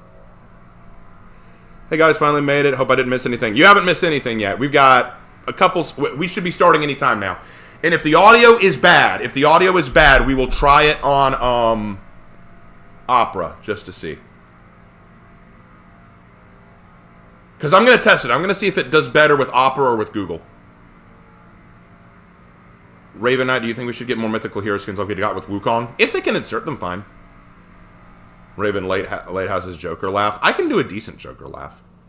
But I like my evil laugh more. And now we wait. Come on, Ubisoft. Hit me with the good stuff. I want to see some awesome stuff today. Raven, what's your favorite hero skin? Wukong. Is that a fan in the background? No, it's a guy with a leaf blower. I hope he doesn't stick around.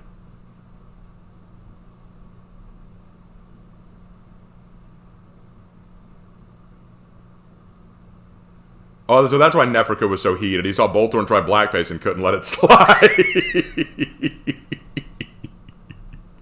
It's true. Nefrika went to Egypt, saw all the black people, said, "I want to be just like them." And Nefrika said, "No, man, that's not how this works." The Serpent Sword. Oh, what the? Oh, I can't hear a damn thing. Hold on. Why can't I hear anything? I can't hear anything.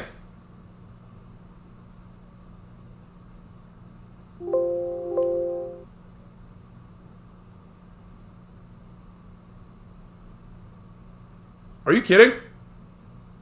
Hold on. I'm gonna try something.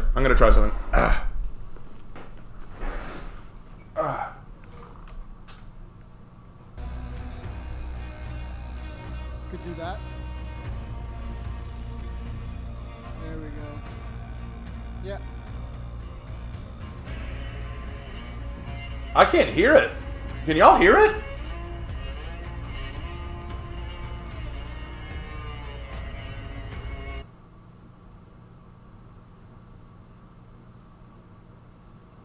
Can y'all hear this? Here, let me kill this. Try Opera.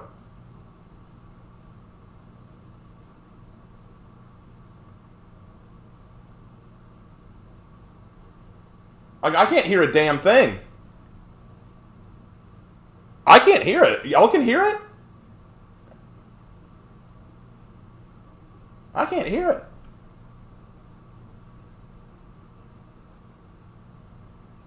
Okay, like legit, y'all hear it.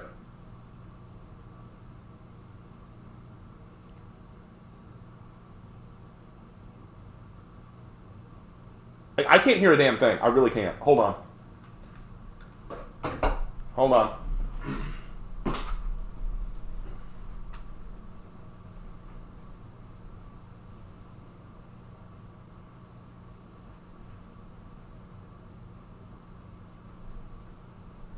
Hold on.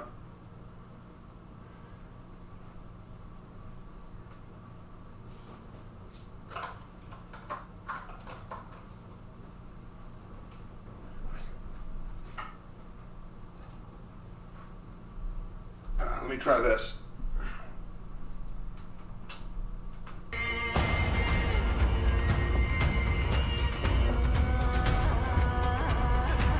trying to do it.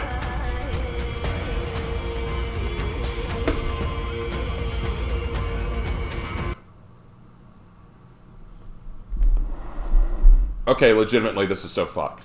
Okay, let's go back to Chrome.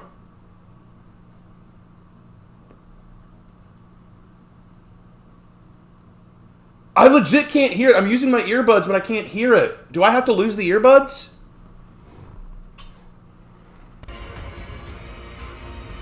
Okay, I can't use my earbuds, guys. I'm sorry. This is so weird.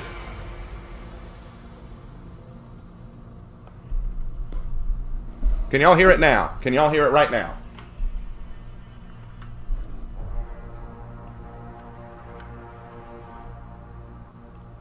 Can y'all hear it now?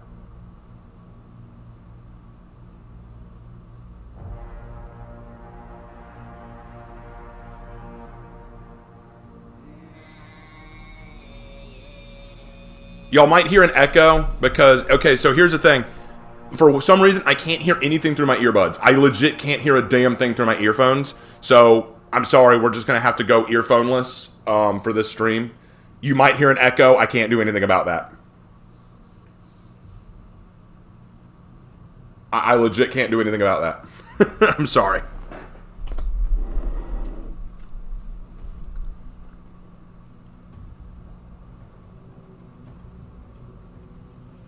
All right, here we go.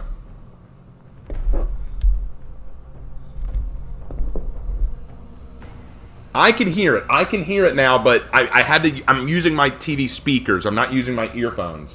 Because for some reason, I can't hear jack through my earphones right now.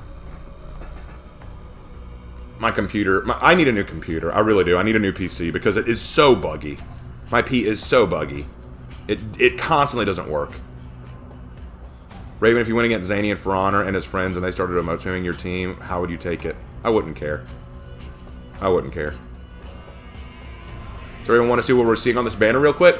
I see Peacekeeper and Warmonger both looking at a at the end of a ship. I see Horkos' symbol on those banners. That's all I can tell you. The Serpent Sword, though. I guess the Serpent Sword is going to be the weapon of the new hero. We'll have to see. We'll have to see. I'll go ahead and increase to full screen.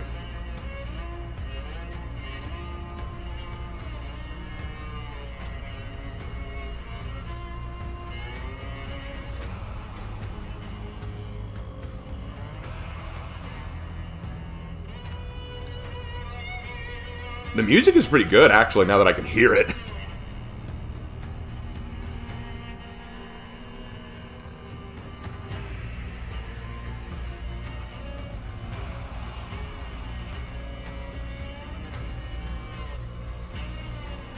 The music is good. I can hear it now, so the music is good.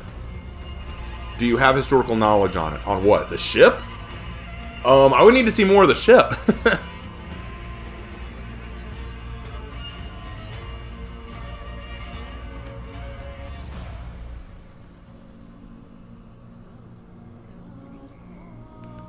I'm just so disappointed that my earbuds aren't working because I wanted to like, because it's weirder on speakers because with my earphones I could hear it a lot better.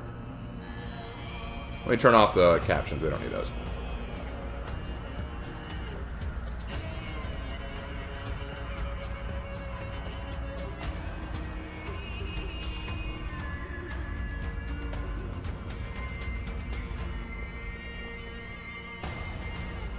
Might be an Ocelot hero skin. No, I think it'll be a Woolen. And you guys know what the Serpent Sword is? Probably they're going to base it off of Shan Yu's sword from Mulan.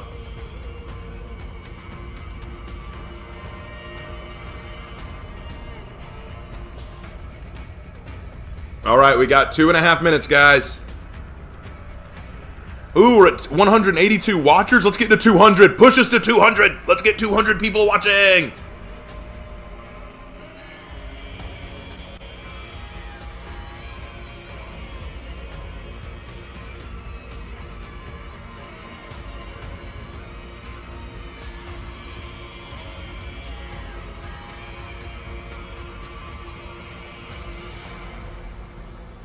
Do I have any historical knowledge on the Serpent Sword? No, I don't. I know about a snake sword, but not a serpent sword. Did you ever try using a headset, Raven? I was using a headset first.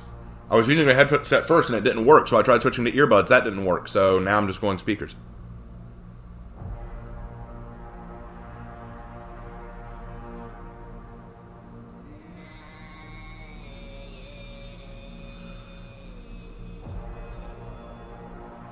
Oh, we dropped to 179. We're not going up now. We're going down. Damn it. Oh, well.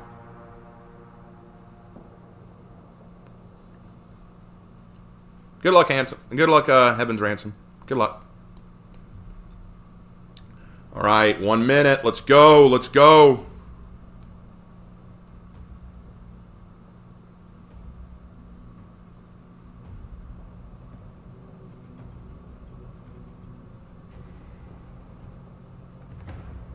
Oh, we're back to 185. Come on, push it. Had to give a sub for the Orkiverse early. Thank you, Tweak Splicer. Thank you. What is the name of the floppy whip sword? The Aura?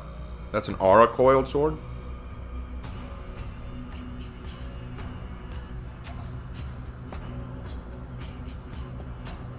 All right. 30 seconds, boys and girls.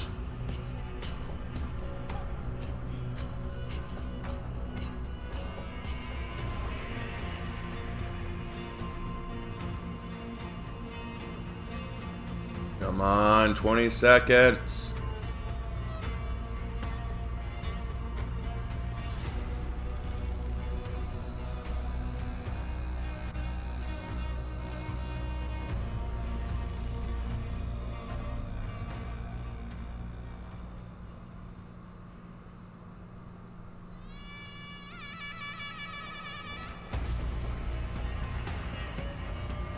And so we begin.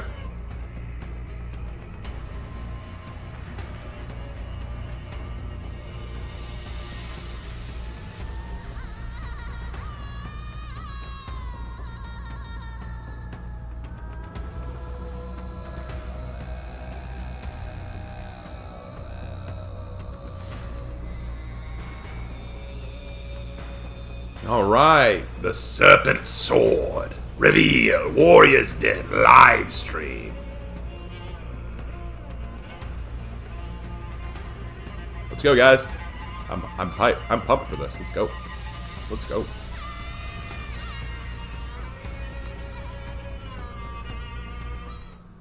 What's up, Warrior? Yay! Welcome to Year 8, Season 4 of Serpent Sword. I need to turn it up on mine a little bit. So exciting. Joining me today, as always, is Nolan. How you doing, man? Hi. I'm doing great, Anthony. Thank you very much. And hello, Warriors out there. We are super stoked. We've got a lot of great stuff to go over today, some really fun things to show you. But before we get too far into that, folks, we got to have this heart-to-heart, as we do every time, because I don't want you to miss out. So you have to link your Twitch account to your UbiConnect ID. That way, for every 30 minutes you're with us watching today, you're going to get a scavenger crate. Okay. And at the end of the show, we're going to pick some lucky winners to win a grand prize of either 100k steel or the new hero skin. And it's going to be a good one. You're going to see. I'm excited. Very exciting. Yes. As always, I love your spiel. Well, thank you. Oh, look at the little Tiandi and Hitokiri under the Christmas tree. It's so cute. Friend or foe, starting back up next weekend. The 1v1 signups are still open. Qualifier 1 will be on December 14th. Could I slightly increase volume? Oh, okay. Let me see. Head to the Battle 5, sign up. There's still a ton of room in Qualifier 1 and 2, 3, and 4. So, ton of room. Yeah. No play. It'll be fun. I've got it up to max. I can lower this. Oh, yeah. New season. You see, very festive Sword. season, Yeah. too. Yes.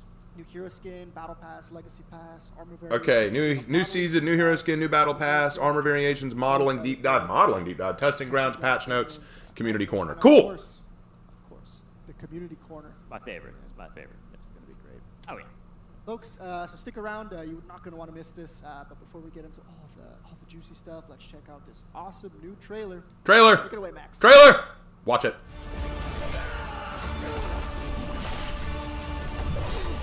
Whoa! What was that? Here I stand, the Starfall sword in my grip, a gift given in times of peace. Peace, the great lie. Huh. In General Jur, I put not my trust It's a Zon Who. in what he is.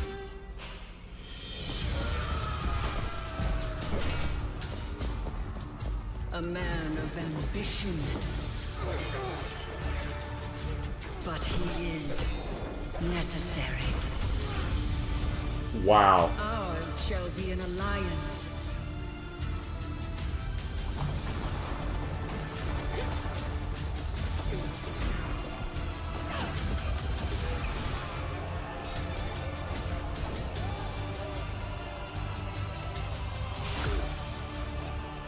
Wow. Okay. Okay.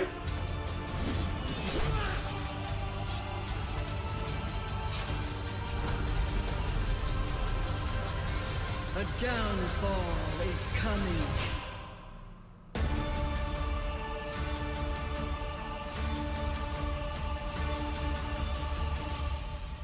Okay, that was sick.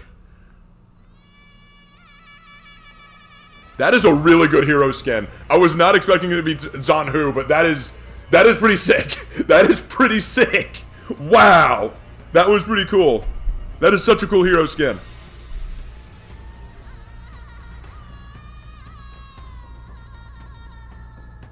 That Zon Who hero skin is one of the best I've ever seen. Oh my gosh.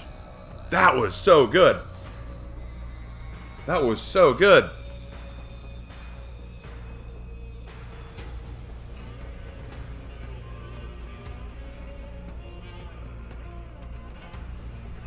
And hey, have y'all noticed? Y'all noticed this? We've only gotten... I think we've only gotten one female hero skin all year. We got the Unsung Knight. We got the Unsung Warden as the only female hero skin this year. Welcome Isn't that back, interesting? folks. We are here at the Serpent Sword Details segment, here to discuss everything coming. There's title updates. Hey, Raph, how you doing, bro? Raph, Ian, how you feeling? Alex, Anthony, Raph, Ian. Nice. Really good. I mean, we're color coordinated, and I swear we did not. It was actually unintentional. Yeah. You sweater it? Yeah. color coordinated. Nice. I like it. Let's take a look at the seasonal roadmap real quick. So in TU1, we've got new Battle Pass and Legacy Pass. Of course, our new hero skin. We've got a seasonal event, Frostwind offering. Some armor variations. We've got testing grounds, and we've got some hero fests for Janhu, Conqueror, and also Lotto. And then title update 2, we've got a free event pass, new hero, some Hero Fest, and a throwback event. Very exciting. Okay. Just a quick mention before we jump into all the fun stuff. We're temporarily removing Canyon from the map pool rotation in dual matchmaking and custom matches. The map will remain available in Brawl, Elimination, and Skirmish, and Tribute and Arcade. But we'll have more info on this coming soon, but we're moving it for development purposes. Okay. So let's get into it. Raph, do you want to tell us what's been... What's going on, Raph? Back up to speed. Tell us all about it. Yes, absolutely. I can, you know, it is the last season of this 8th year of For Honor. And it has been a year of legendary weapons. It has been the theme of the year. We've been following through the different seasons. We've been following these legendary weapons, the weapons of each faction, how they tell us what these factions are fighting for, what are their values. We started with Valor's Edge, the sword of the dutiful knight, unsung knight. So this was season 1, and then we had the Muramasa blade, a really, you know, a blade that you have to master. You have to have self-discipline, self-mastery to really become the master of the weapon, really samurai spirit. And then we had the idea of fighting to be remembered, to be brought to the very halls of Valhalla by the lauding of your descendants. And this was with Gudmundur the Great and his unbreakable shield. Now this Serpent Sword season is continuing this trend of exploring legendary weapons, but this time we're doing it with a Wulin-inspired legendary weapon, the namesake Serpent Sword. It's a blade forged with meteoric iron, which is a type of metal that is coming from, well, a meteorite. You might have guessed it. Wait, meteorite metal? Oh, a little reference to Attila there. Ages ago, as two armies were about to fight and the constellation of the Big Dipper was shining in the sky, meteorite fell on Earth and separated the two armies. And so it became a symbol of peace and unity, and so sometimes the blade has been called the Starfall Sword, as they took the metal to make the sword. But it is also called the Serpent Sword because, well, sometimes to achieve unity and peace, you have to go through tortuous and You gotta slither your way around. yeah, relentless steps to get to peace, let's say. So there are like two sides to this legendary weapon. This idea of a 7 stars sword or 7 stars dagger, it is a really common motif in the Chinese culture, and this is the inspiration that we took. So you will find it in many different movies, books, novels, all things like that, especially in a really foundational piece of Chinese literature called The Romance of the Three Kingdoms. And in there, there's a character that you'll see our hero skin is a bit inspired by. His name is Cao Cao. Cao Cao, really? Ruthless, cunning, ambitious man, and he has this dagger of the 7 stars, and he offers it to one of his rivals called Dong Zhuo. Well, if you want, go ahead and read the story. It is fantastic. I have read it. It's good, but I don't remember the celestial dagger. But admittedly, it's been a while. I suggest that you go and you read it. It's been a while since I read it. One of our inspirations for that. I said that this season is a bit similar. Yes, it is similar because we have a legendary weapon, but it is quite different from the 3 other seasons of the year because the 3 other seasons, they happened in a non-defined timeline. It happened during the history of Heathmore, let's say. But this time, with this last season of the year, we're going back to the main timeline, the timeline that we have left behind almost a year ago with Katla, the Varangian Guard. It is the timeline of Astria and Orcos, and we are going back to it with this team. Nice. Thank you. Story time with Raph is always my favorite, honestly. It's great. I hope you appreciate and our players appreciate the mix of history and culture and lore that we try to weave in into this game. This is something I really love about For Honor. You mentioned Horkos and Astria. This is some ideas and concepts that we haven't actually talked about in a while. Would you like to refresh our memory? Yeah, I understand us, of course, on the narrative side. we kind of live with them, so we remember them. But I can understand that it's been quite a while. I understand. So the world of For Honor is presenting you with a question: what will you do when there are not enough resources to live? What will be your reaction to that? And to this, we have had different answers, but one of the answers coming from a faction, or not faction, a covenant called Orcos, is that, well, the strongest will survive. The baddest of the wolves will take the resources and the others will die. And Orcos, so this covenant, this organization, has been ascendant in our world for the past years. They have attacked and pillaged Arabia 2 years ago. They have pillaged and they have acquired the resources and the gold from the Aztec. And ever since, they have used these resources to push the tendrils of their power ever deeper into Ethmore. And now, well, with their leader Astria, she feels that she's really close to the complete domination, complete dominance over the continent of Ethmore. One last push, and yeah, this close on her fingertips. Yeah, so one last push, and victory might be in her grasp. So Interesting. She's right there. She's at the finish line. she's right there, like close to Christmas, as close as we are. Nice. Ian, did you want to talk about General Judd? Yeah, absolutely. Well, this is a perfect segue because this brings us to our hero skin character, General Judd. He's a man of ambition. He's cunning. He's dangerous. But he's also a man of great importance because this is a character who's gained prominence ever since the Hungry Ghost Festival. Whoa, the moving eyes. Event last year. After the White Bone Spirit attacked, she wiped out the Woolen Elite, so there was a power vacuum, and Joe essentially rose up to the occasion, and he filled that power vacuum. Now he's been, consolidating power, amassing followers, so he has a pretty strong army at his beck and call. He wants to put the Woolen on the map in a big way, and the way that he can do that, he sees now, is to ally himself with the Horcrux. So he reaches out to Astria, saying, it's time that we ally with one another, and that way, we'll be unstoppable at this point. Astria, as we said, she's this close to power, to having full control and power. So she's like, okay, this is how I do it. But she's heard stories about Judd. Also, she knows what he's capable of. He knows he may not be fully trustworthy. So, it's a bit, there's some good and bad.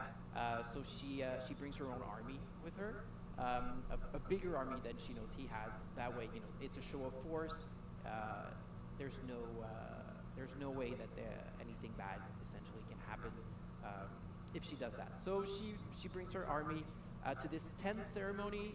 He's gonna offer her the sword, and yeah, she's willing to accept it, but also there's some tension between the Will and the Horcrux, because now it's kind of like Christmas at your relative's place. You're not sure who's on your side. You could fight with anybody. Essentially, He's gonna reach for the knife. exactly. Yeah, but it's Christmas, and it's Frostwind, I should say, and yeah, there's some tension there. So there's more to learn about General Judd. So if you want to read his short story, The Serpent, it'll be out tomorrow on the website. And yeah, there's a lot of good stuff there, and we're very excited about it. I would say, to summarize, you never make an alliance or peace with your friend. You make it with your enemy. So it's always a tense process. So yeah, there's a lot of tension here, but it's a time of celebration and trying to achieve peace. It's very wise. Yeah. Love it. Well, thank you. I'll save my thoughts for I later. guess we could move on. Just looking at the hero skin one more time. The hero skin will be available for $11.99 or 25k steel. See him there, asking his glory. Looks. Oh yeah. We're doing a modeling deep dive just right after with Sav. It's very exciting. Yeah, I'd like to take a look very quickly at the map realization. As you mentioned before. Yes. So winter theme for the harbor, cool. Yeah, so winter is setting in Ethmore. And so, as we said, it is a time of celebration, but it's also a time of tense celebration. Of course. So it's on the Arbor map, as I'm sure everybody. Oh, wow. knows the sword for. I This love is the way a the sword sword kind of glow in that there. is about to be offered. As you can see, you have plenty of Orca symbols everywhere. They have come in force. They are here to prove their power, to receive this supplement of power. These, Astria for the first time will be able to have some form of foothold into the Woolen territory, or Woolen army, and with that, she'll be able also to achieve total victory. So yeah, you have the map, and it is helping us to tell the story. All right. Definitely sensing though that something is a bit. Yes. Well, Foot. Remiss. so this is something. I mean, you'll be talking about Yeah. it later with the artist staff, but the serpent is a symbol of, maybe wickedness in the West, but it's a symbol of being wise in China, and so there is a double meaning here, but is he really ill-intentioned, or there is a reason why there is some tension? They were enemies, so where will it go? We don't know for now. Awesome. Oh, that's very exciting. Probably shouldn't trust a guy who dresses up as a serpent. True. He does it because he's wise. That's it. Cunning. Moving on, let's take a look at the in-game realization. Starting off with the landing page. There's General J again, presenting. Oh, wow, I like that. That's what- I like the kind of him bowing. Yeah, that's cool. Looks pretty cool. I like the concept. Hey, Snow. Very pretty. There's our minions. Whoa, okay. That looks Mongolian. Yes, they're part of his troops, right? Yeah. Of course. We also have the Frostwind Offering event, which means Ice Brawlers is coming back. Ice Brawlers. There'll be a free event pass starting December 19th. Me and Havoc will have to play that again together. Havoc, if you're watching or listening, we're gonna team up, bro. For that as well. So we have Griffin on his cheers. Hey, Griffin's That looks back. What is that? We got the holiday minions. What is that? What? Oh my gosh, what is that? Go to charge in battle with it. What is that? These are my favorite. Oh yeah. These are actually from. That's awesome. That's awesome. That's over. You can also take a look at the rewards for the event pass.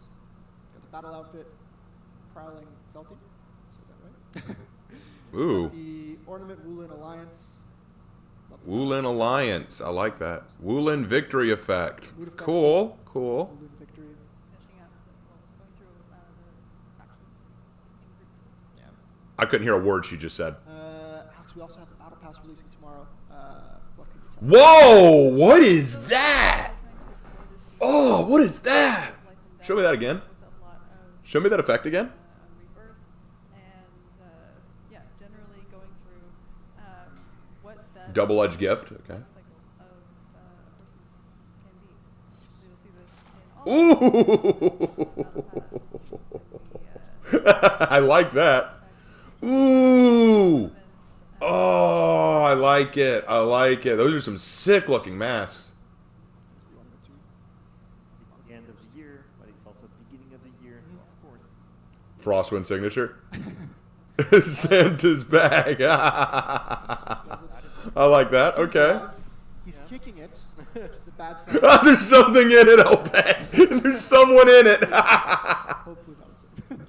Ooh, like the sword. Like the sword. Peek at the weapons, which we'll be able to see just after this segment. Show me the shield.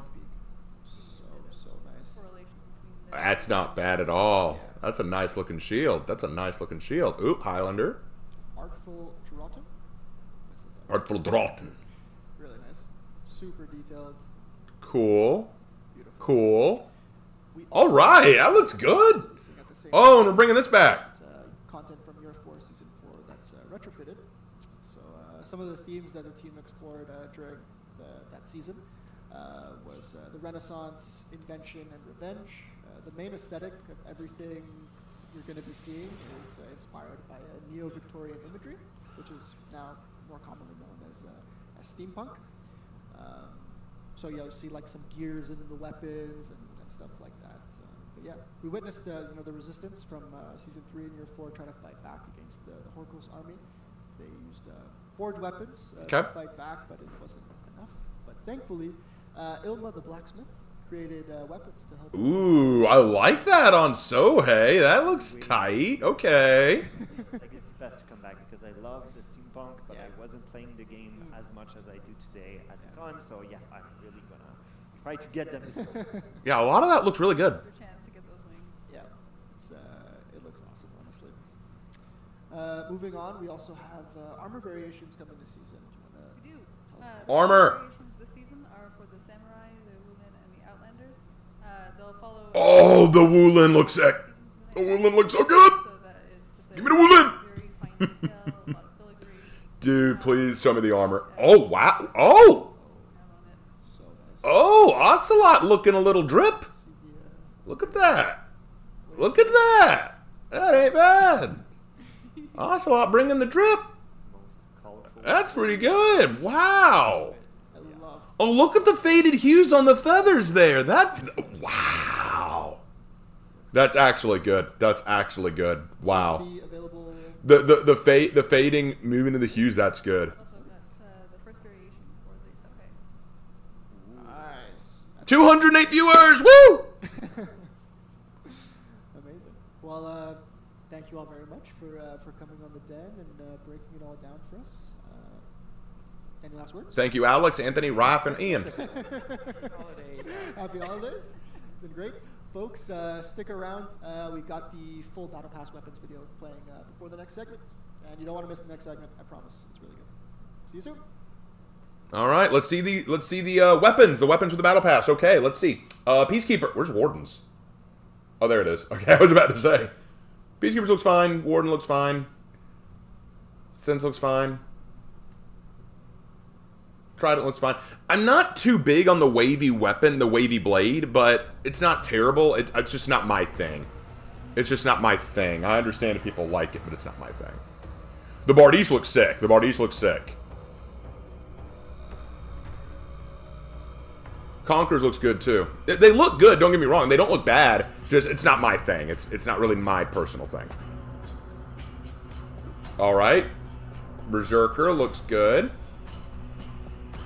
Raider. Oh, I like Raiders. Raiders looks really good. Highlanders looks good. Shaman looks good. I'm going to turn down my volume so y'all don't have your ears blown out. Yorms. Oh, I like Yorms. I like Yorms. And I like the Varangian. The Varangians looks really good. Valkyries look. I like Valkyrie's shield. I like Valkyrie's shield a lot. Warlord shield looks good too. It looks exactly the same. I like the shield design. The shield design looks really nice. Alright. Orochi. Cool. Kensei's looks good. I like the little demon head on the bottom of the handle. Shinobi's is fine. Armush's is fine. They don't impress me, but they're fine. Hitokiri's looks great. Why do they always do so well with Hitokiri? Kyoshin's is fine. Sohei. Look at Sohei. That looks so... Is that Nobushi's?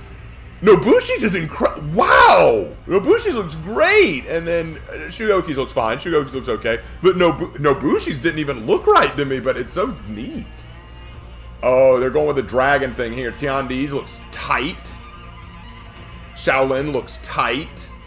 Not a fan of the wave on Nushu's, but that looks really good otherwise. Zhang Jun's is incredible. Wow, okay. Nice. And Shanhu looks good. Looks good. Okay. They are cooking here, guys. This is cooking. Alright. Pirates looks okay. Medjai's looks good. Looks very dark. I like that. Afira's looks fine. The ball on the end of the mace doesn't look good. Ocelot's looks fire. Wow. Okay. Ocelot. These are good. A lot of these are good. I'll be honest. The Knights didn't impress me as much just because I'm not a big fan of the wavy blade pattern. But everything else looks really good about this. I like these guys. These are good. General J. General J. And for those wondering if it's pronounced C, it's J. General J. It is pronounced General Zhe, because in the Chinese language, the Z and H from a J sound like almost like a G, almost like a J. And then when a vowel comes after that sound, it carries not into the hard I, but into a passive So, Zhe. So it's General Zhe.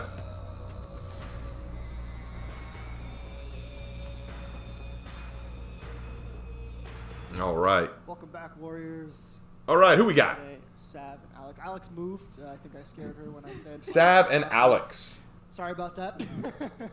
But we're here for the modeling deep dive segment for General Joe. I'm super excited to be able to jump into all of this. It's not something we usually do, so it's very exciting. But for the first time today, we have Sav. Do you want to introduce yourself, Sav? Yeah, of course. Yeah, it's my first time. My name is Sav. I've been modeling characters for about 5 years, and right now I'm a character modeler on For Honor. And yeah, I model the General G hero skin. Amazing. Let's just jump right into it, honestly. So we have our hero skin. Looks so awesome. Why don't we go through like the stages of creation, starting with some concept art? I believe. Yeah, of course. Oh, it looks so good. Sorry. That looks so good. For the high resolution skull, but we'll talk about that a bit later. So the first thing first, we have our amazing concept art team that creates, of course, outstanding concept art.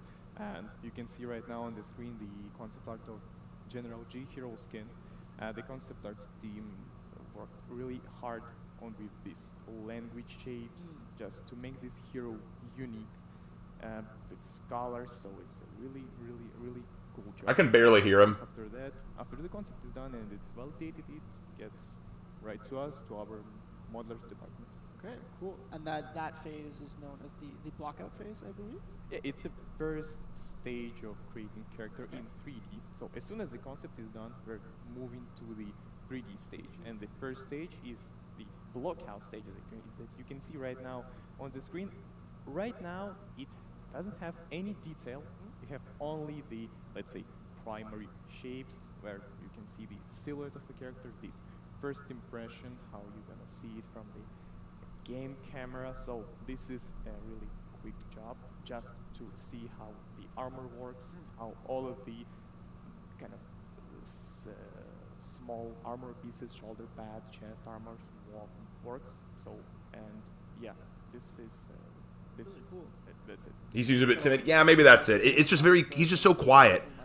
I wish I could hear him better because I want to hear what he has to say. Because unlike some people, I actually like hearing the technical side of this. Like cubes, spheres, cones. Of course, you have some complex shapes like shoulder pads. It's a bit banded plane, but yeah, the goal is to work as a silhouette with dynamic and check that the character looks good from far, from the game camera, and of course from all of the angles around, because of course with 2D art you can see the character only in front and the back, and in 3D we work with 3-dimensional, so we should make sure that it works from all of the angles. Very cool. And then after this, you started looking at the details. Yeah, details and the high resolution sculpture. Just for the audience, how does this work? I mean, it looks like a clay, and it's just a digital clay. But the difference is that you have a symmetry here. Oh, that helps a lot, to be honest. And yeah, I just love the this design. stage, well, where all of the shapes and the forms are already defined and approved. You're going just zoom in and separate some. Now, how did you get the tassel to float, though? Some leather pads, I don't know, the scale on his chest plate. So you have these different ornamentation, I would say, even decoration that you just zoom in and model. And of course, on this stage, on the high resolution sculpture, you can add really small details like small scratches, if you're talking about the metal, some polished parts, maybe just big slashes, but yeah, that's pretty much it. And yeah, speaking of General G, you can clearly see that it doesn't have a lot of big slashes, big damages. It was in intention just to explain that, first of all, he's a general. Yeah. So, of course, he's not going to just charge into battle and you get this damage on his armor, but yeah, it's just small scratches. Like slight imperfections. Yeah, just to don't make it really polished like it was from a factory or a blacksmith guy. So yeah. How do they get the Hagoromo to float, A though? bit scratches, just to show that it's worn, but the same time. Yeah, I want to know about the Hagoromo. How are they getting that to float like that? You have to make a decision about which part. That's so good. Which parts by textures. Yeah, that's a really important thing. You should know what it's gonna be done on the texture side. I mean, you can see the collar part on his armor. It has the snake skin, but on a high resolution sculpture, you can see that this snake scale. I like the light kind of flowing down the thing. Look at the light constantly going up and down. I like that. On which stage you should model something or sculpt something, so it's tricky for you. Very cool. I think I want to circle back to even just this image. So like just for clarity, like you're going in once the model is like after the blockout phase, you're going in and you're carving essentially everything by hand. Yeah. That is incredible. Yeah, normally it's done by hand. We have default brushes, we have our custom brushes for different kinds of materials, like I mentioned, iron, different metals, leather, cloth. If you want to rip some part of the leather part, you have a brush just to make it sure.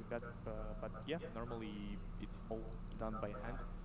Of course, you can use some alphas. I mean, it's just a black and white image where the black part is gonna kind of stay, it's not gonna touch, but the white part is gonna be extruded. So that's kind of you're applying the. He's got a loading screen on his blade. I like that. Bit of a polish, and that's it. And The most impressive thing about this armor to me is the feather tassel or feather ribbon. It's in Japanese, I think it's called a Hagoromo. It's that floating ribbon behind his head. You see this in a lot of Asian art to depict celestials or gods or really beautiful, powerful people. Usually, it wouldn't float like that in real life. So I'm wondering how they got it to float. It looks so good. yeah, so it's you have these eyes on the helmet and on the back of his belt. So yeah. Looks really cool. It's also the floating shawl. Of course, the floating shawl. It's a really cool thing. And the fun fact, if we go back to the high-res images, you can see that this floating shawl was modeled in pose. So we can add a bit of cloth simulation and just make it like animation that works with the wind. So just like a floating around him, just giving him this aura around. Like an ominous feeling almost. Yeah, exactly. Very cool. It looks amazing, honestly. Yeah, thank you. Yeah, This looks so good. Like, I'm not gonna lie, this looks so good. It's I've said it before and I'll say it again. Sometimes the most simple designs can be the best designs. This doesn't look super crazy with wild spikes and wings and stuff. They just took a simple design and made it look choice, gave it really nice effects. I love this. Texture artist Aiden, who did all the textures. It looks amazing. We have David, who did the rigging. It's a really long list of names. Yeah, thanks everybody who was involved in this. It's super cool job. Thank you. It looks incredible, and again, stunning work. Yeah, thank you. Well, thank you both for coming on and breaking all that down. Folks, stick around. We've got Testing Grounds coming up next. Testing Grounds! Before you'll be able to see the full Legacy Pass weapons gallery. So enjoy. All right, now we're seeing the Legacy Pass. I've seen this before. If y'all are interested in it, take a look, because I'm familiar with this Legacy Pass. I've seen it. I might say something if a new hero's weapon is shown. But, okay, so my thoughts on the lore of this guy is interesting. So basically, if you didn't catch it, what they were saying is, after the whole incident with Bai Jing and her big play and whatnot, and Sun Wukong, basically the Wulin are now scattered, divided, leaderless, like they're all kind of broken up. And so now they're trying to fill the void. They're trying to get a unifying leader. And this guy, General Zhe, has shown up, and he is basically saying, I'm going to be the new leader of the Wulin. I'm going to try to unify everyone. But he knows that the Wulin are still relatively weak. So he thinks, I'm going to ally with Horkos. Horkos has been doing really well. They've been winning a lot of battles. They're close to conquering Heathmore. If I want to preserve the Wulin and assure my leadership of the Wulin, I need to ally with Horkos. So he's come to Astria basically saying, I'm willing to form an alliance with you, and to prove my alliance, I'm going to give you this sword, the Serpent Sword, one of my most precious treasures. And Astria's wary. She's like, I don't know if I can trust this guy. He's very ambitious. He wants to rule the Wulin. He could be having ulterior motives. So I'm not sure I can trust him. But she also knows, I just need one more good victory, and this guy could help me get it. So she says, all right, I'll ally with you. So she meets up with him on equal ground, but it's not really equal. She's brought a massive army with her, which greatly dwarfs his army, and he knows it. So it's basically saying, hey, don't try anything funny. I outnumber you. I could destroy you. And so now he's offering his sword to forge this alliance, but there's a lot of tension because Astria does not trust him. She thinks that he has ulterior motives, and he is definitely a snake, okay? Like, she knows that there's some questionable stuff going on here, and he probably has his own agenda as well. So, all in all, pretty cool. I'm very impressed with this lore. This lore is actually pretty good. So I give this 2 enthusiastic thumbs up. I'm quite impressed with the way they approach this. I think that this was a cool idea for the lore. It addresses some of the problems I had with the Wulin not really having anything to do. Now we see that they are trying to unify, and we have a leader, General Zhe, who's trying to unify them right now. His design is really cool. I love the feather tassel or feather mantle behind him. It looks really cool.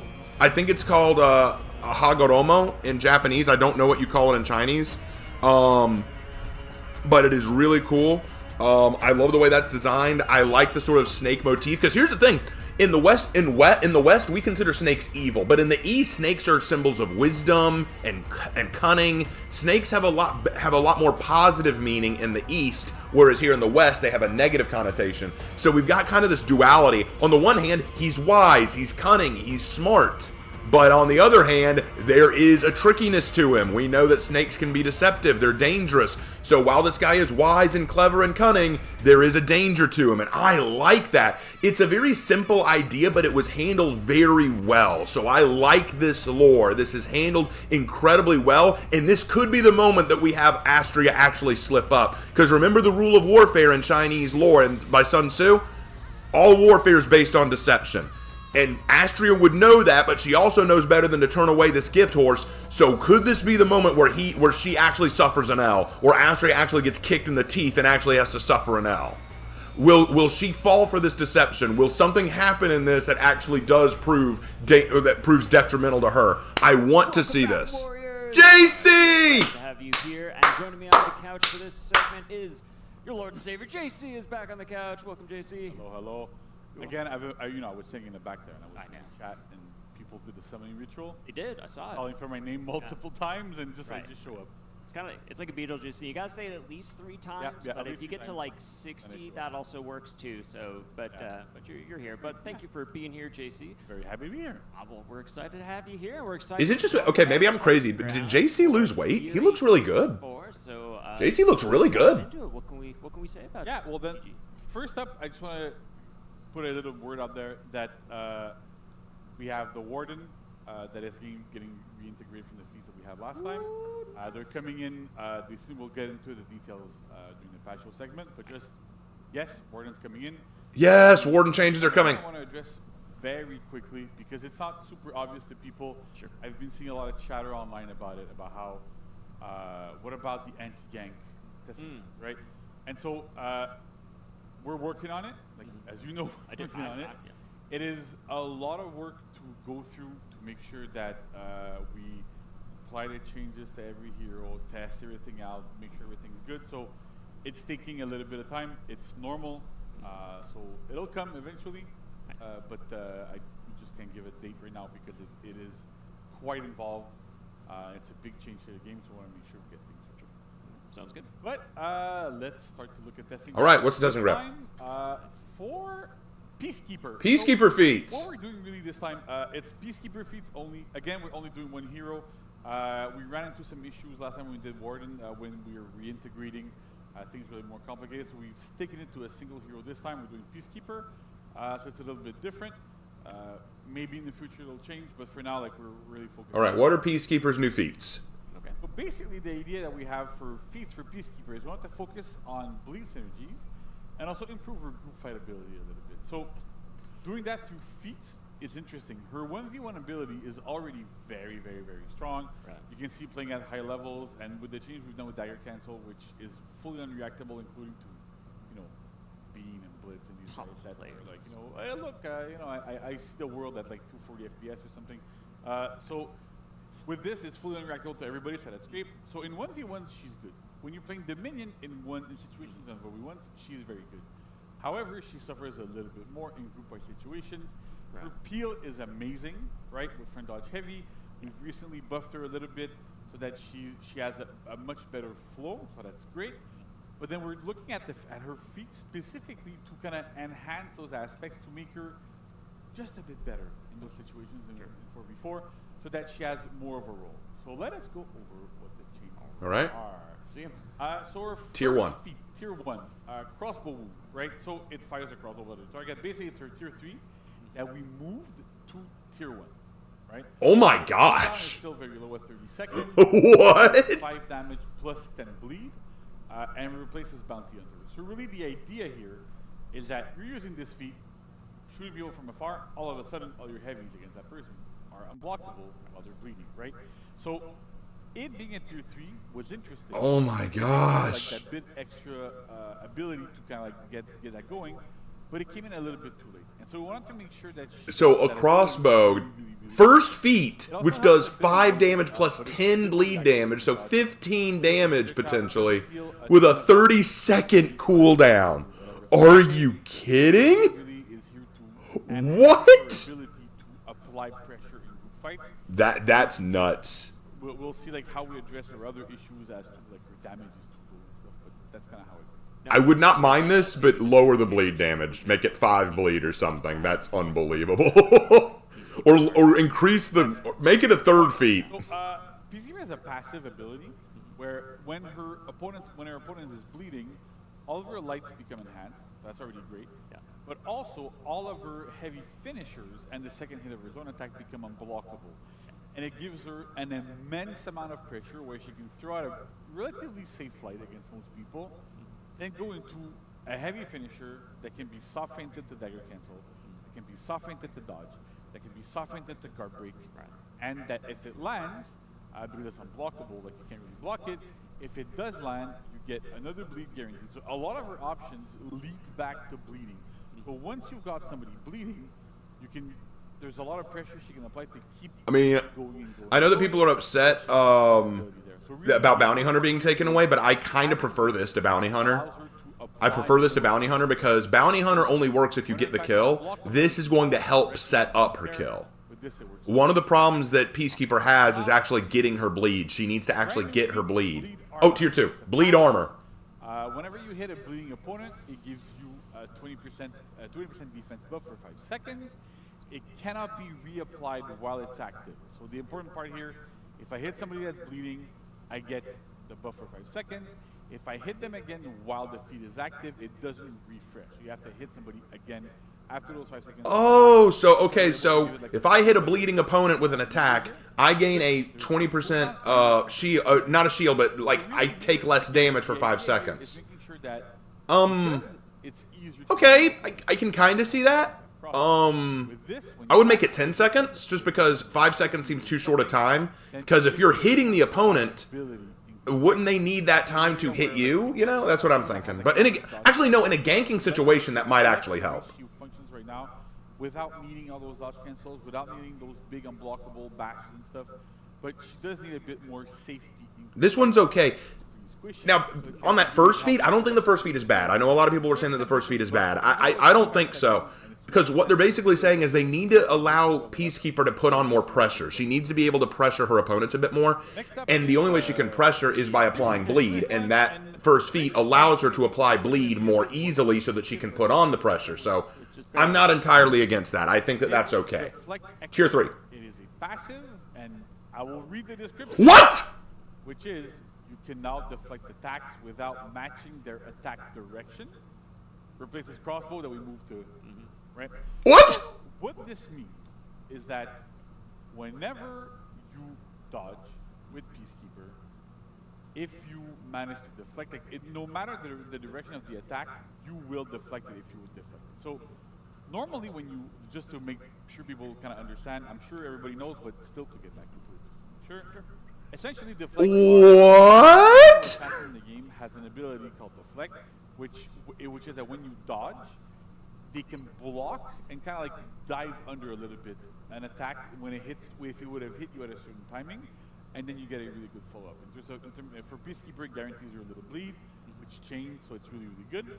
And so, but you have to match the attack direction properly. So because it is, it can be like a bit hard. You have to make sure you dodge in the right direction and stuff. It also makes it a bit like difficult because front dodges don't have invulnerability. So because it is, it's a lot easier to deflect attacks from dodge in front. As when you're dodging inside, there's like a 2-frame window to deflect it. So it's pretty tricky. It's known as like one of the more difficult things to do in the game. So with this, you deflect in every single stance, no matter what direction you dodge into. Nice. If you dodge front, there's a side attack coming, you'll deflect it as if it was a top attack, right? So it's, I know that this seems extremely strong, and there's probably people right now in chat, because I don't see it right now. That is... that are going, oh, this might be way too strong, because then it invalidates some of the blue-orange mix-ups that we have. We've looked into it, but part of why this is a testing round as well is we want to make sure that it gets like tested. Okay. Deeper. But okay, keep in mind, guys, this is testing grounds. Anytime you could have thrown an undodgeable, which is like when deflect is like usually the most active, there's other options that you would have that could beat the dodge attack. You can like do a heavy feint. So we kind of okay. have to change. I would need to see this in action. I would need to actually see how they implement this. This is testing grounds, though, guys. It doesn't mean it's going live. It's just in the testing ground. But holy crap. Okay, here we go. Super interesting part here where if the feed is not on, right, you can do that. But when the feed is on, this is a sort of situation that can happen that can trigger, right? So our game designer, Nuke Francis, that everybody kind of, a lot of people know, he's been here a bunch of times like in the past, really was pushing towards for this. It's a change that he was pushing for, where the idea here is Peacekeeper externally now is a massive threat because when that feed is unlocked, she can externally deflect trajectories. And so, as you can see here, to a different, it's like an external deflect. Allies, and it's throwing a side attack, right? So normally this would not be, it would be super hard to deflect because you would have to dodge in the direction of the attack. Right. But now you can just front dodge, she'll deflect properly and be able to punish it. So it's really an anti-group fight tool. It can be really, really effective. That's not nearly as bad as I thought. Okay, that was not as nearly as bad as I thought. Okay. Breathe easy, everyone. Oh, that was... Oh, I need a drink. That is not nearly as bad as I thought it was going to be. There's situations where potentially the deflect follow-up might interrupt the attack before it lands on its intended target. That's all like depending on when the hitbox, the weapon. Thank you, Black Senpai. Appreciate it. Sort of stuff. So it's very situation dependent, but generally you'll still be able to get damage. And you'll be able to get like into really good situations. Nice. That is tier 3 feat. It looks like a lot of fun. It's a lot of fun, right? And then tier 4, induced fear. So it's a passive here. Passive. Really important, right? And basically it gives Peacekeeper a 20% debuff to all enemies within a 6-meter radius and replaces fear itself. So it's basically fear itself with a much lower debuff, but it's permanent. As soon as you unlock it, you get that AoE around you. Wait, what? It's a permanent fear itself? So part of why we went with this, right? Okay, that may be a little busted. Peacekeeper has a problem right now on live, and we're well aware of it. Like it's discussions we've had with pro players, and we've been looking into it quite a bit. No, it's fear itself, but permanent. This is passive. This isn't something you have to activate. She has really good peel. She has ways to contribute into group fights, but the problem is her damage is too low. The damage is too low because every time she lands a heavy, she gets a guaranteed dagger. And that dagger applies bleed. Wow. So we have to she has to have slightly lower damage on her heavies, and because of this, she can't really contribute as well to group fights. So this is a way to kind of bypass this. Yes, it's a tier 4. It can be like extremely strong, and it applies it. It's a defense debuff to all enemies. So if, like, let's say we're 4 of us in a group fight against one person, that person gets debuffed, but everybody deals 20% extra damage to that person. Okay, so basically what they did, for y'all who aren't understanding, they took fear itself, increased the debuff, lowered the range, and it's passive. So basically, any opponent within 6 meters of Peacekeeper gains a 20% defense debuff, meaning that they take 20% extra damage on attacks, but it is 6 meters away, which is much closer. So, and it is passive. And they're doing this because Peacekeeper's damage output isn't the strongest, so they're making it so that if you get to that tier 4, Peacekeeper's damage output will be stronger and more usable. I get why. I get why they want to do it. I wouldn't drop the debuff that low. Like, make it 10%, 15%. 20% is a bit much, I feel like. I'm not against it. I'm really not, but I think that that's a bit much. And keep in mind, guys, this is all testing grounds. This will not go live. Everyone's acting like this is going to go live. This is testing grounds. To enhance ganks and to make things a lot better, and because it's passive, she just needs to be around. She'll contribute, but she just needs to be around to really help push that further. That's really, really, really good. It's super strong, really interesting, different design from what we've had before. Oh, yeah. It's the first time that we have a permanent AoE that's always there. I want to see feedback from players. Again, like, make sure you give us our feedback. Yeah, guys, please stop. I see a lot of people freaking out in the chat. I get it. It's shocking, but let's chill. It is testing grounds. Play the testing grounds. Send your feedback. Please send feedback. Please tell us. If you don't like it, if you think it's bad, tell them. They will not go forward with it. Super interesting for us. Like, we're really pushing for Peacekeeper to have that sort of role. I can't wait for the next testing grounds as well. We have more cool things coming. That's great. But this is the thing now. The other thing I want to address super quickly, because again, it's something that I've been seeing a lot online. Sure. Lurk on Reddit way too much. I've actually been on the rants subreddit once, and I saw it's a dangerous place to go. It was like, oh, JC, I know you're reading this. Yeah, I read it. Oh, no. So not to say I'm not going to go and comment on Reddit or whatever, but that's how it is.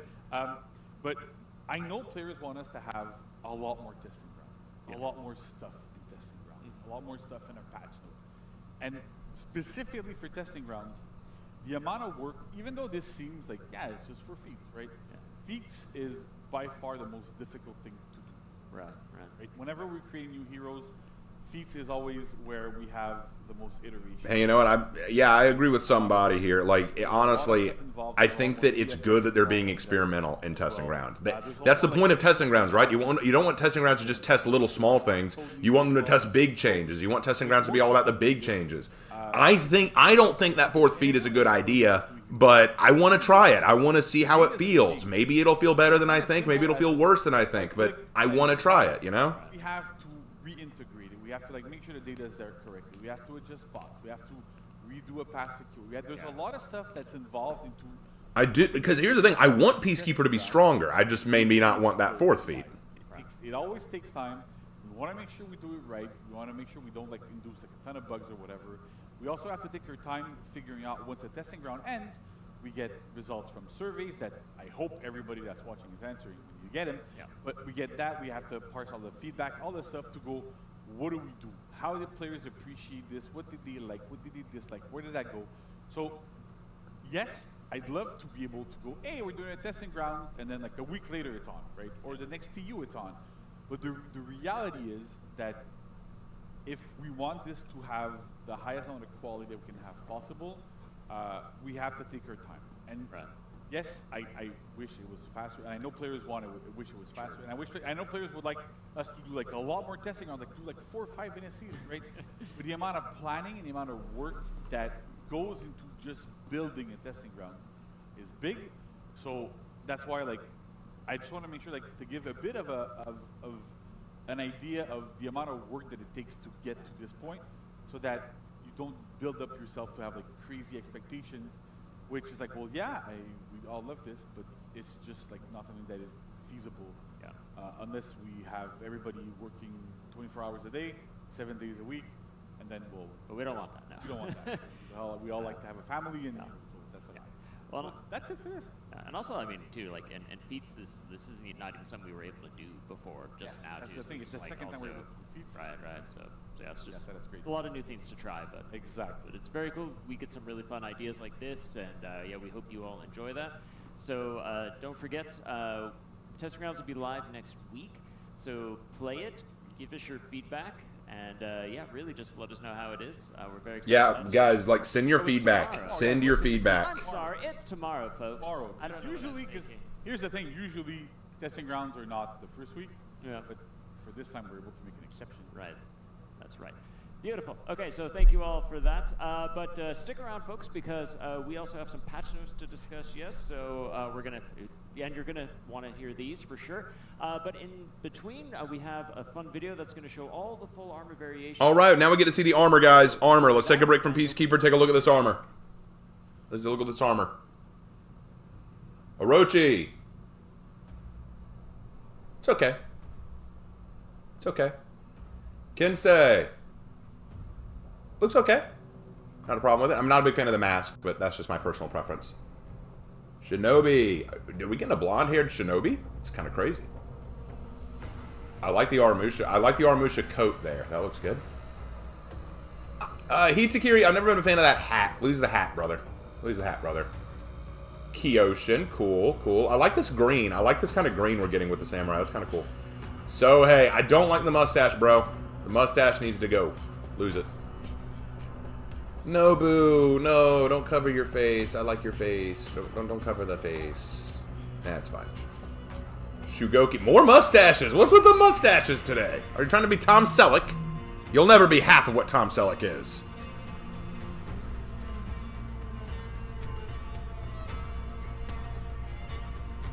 All right, next. Wulin. Oh, Tiandi looks fire. Tiandi looks so fire. Shaolin, again with the mustache. I'm just not for that. Whatever. Nusha. Ooh, Nusha looks very pretty. Nusha's got a pretty one. All right. Zhongjun. That's the default, but with a black beard. You couldn't sneak that one by me. Zhanhu. Okay, that's the default as well, but with red. But, I mean, it's fine, but that's just what it is. Still, the first few Wulin look really good. And now the Outlanders. Wow. Okay, that's actually cool. I like that. I like that for Pirate. That looks really good. That looks really good for Pirate. She looks very pretty. Oh, Medjai looks tight. Afira looks tight. And we saw Ocelotl, but yeah, that one looks tight. So they cooked with the Outlanders. They did okay with the Wulin. The Samurai could use some work.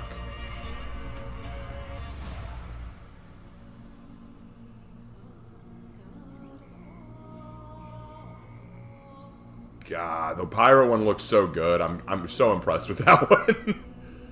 She looks so pretty with blonde hair. She really does. Everyone's like, that's the one thing. I like female characters that are pretty, that embrace looking pretty. Prettiness is good. Patch notes.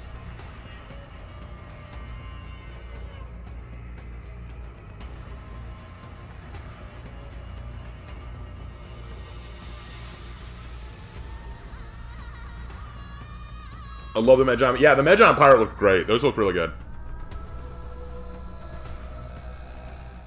Welcome back once again, Warriors. Thank you for. Wow, nothing changed. It's still you two. Hey. Variations there looking sick, so it's very cool. JC, thanks for sticking around as well. I'm still here. You're still here. You're stuck I know. with me. I know. Hey, that's good for everybody. Though. I think chat likes it, but I don't know about you. I enjoy our talks. It's always very enlightening. Again, I've been working now for 6 years on this game, and I still learn. I feel like I'm learning all the time. So it's great. Maybe that pirate hair can probably have its color changed. I'll keep it blonde. I'm gonna try to keep it blonde. Patch notes to get into today. These are. What do you think of the music? Sounds good. A couple things. She could use some more melons. They all could, couldn't they? Because unfortunately I can't read. I'm gonna have my phone out to read chat while we're here. Just to make sure it's clear, yeah. Peacekeepers tier 4 does not stack. Yes. Yeah. So, and as kind of buffs debuffs work, the biggest one always takes effect over everybody. Right. So, if you have 4 Peacekeepers, it's not going to do 80%. There's no 80%. Yeah, it won't go to 80%. But the other thing that's good to know. This here is you get diminishing returns the more Peacekeepers you have. Because at some point, that tier 4 only is going to apply once. So there's a lot of thought that went into behind how do we kind of help people to go you want to have 1 Peacekeeper, maybe not 2 or 3. So right. Gotta think about the team comp, right? Yeah. Right. I know people are going, hey, this looks pretty strong, and so you'll see how it pans out, but it's pretty. Nice. All right, so now patch notes, right? Patch notes. Let's go towards patch notes. A couple of things to talk about today. So first up, Warden. so Warden Yay, Feats rework is in. Earlier, I'll go through it super quickly. Not much has changed from the testing rounds, honestly. A lot of the feedback we got was pretty positive, so that's good. Really, only Tier 2 changed. The rest is pretty much the same. So Tier 1, we're replacing body count by death toll, which gives 3 health and 3 stamina every time you kill a soldier. One of the things that I've been seeing online with people like, oh, why isn't this on every single person that has body count, right? Right. Body count was like kind of like this before. It was way too strong with very specific heroes. So Warden does have pretty good lane clearing ability, with a good zone attack, with big trajectories on his heavies, but it's not an infinite chain. You have to stop a little bit in between each hit. So it's not like some heroes that like Conqueror, for example, back in the day could just like Havoc will be very happy that the Warden changes are going live because now he can use Warden better in 4v4. With very little downtime. Heavies are a bit slower, so we're confident in giving this to Warden specifically. Also because Warden is one of the most played heroes, most likely because it's the hero that everybody kind of gets by default. So a lot of people start with Warden, play with Warden, and with this, it also kind of teaches you to, hey, it's actually a pretty good deal to go into the lane and do stuff. Yeah. It's one of the things that we've kind of noticed where players that are starting to play, sometimes it's not super clear, like, what should I be doing? Should I be going to capture a point? Should I go into the minion lane? So we want to help guide them a little bit to go, hey, look, there's a benefit to you going into the lane too. Right. But that's part of that as well. All right. V2, Next. Tier 2 is a Fiat Lux replaced by Enfeeble. So that's the one that got nerfed. So when you hit an opponent with a shoulder bash, you reduce their... Let's rename Warden to Havoc. All male Wardens are now known as the Havocs. And what are the female Wardens known as? And then we adjust downwards. Then it's too low, and then we have to adjust. Because when it's too high, it's easy to go, okay, so you look at it and you go, the sweet spot is going to be there.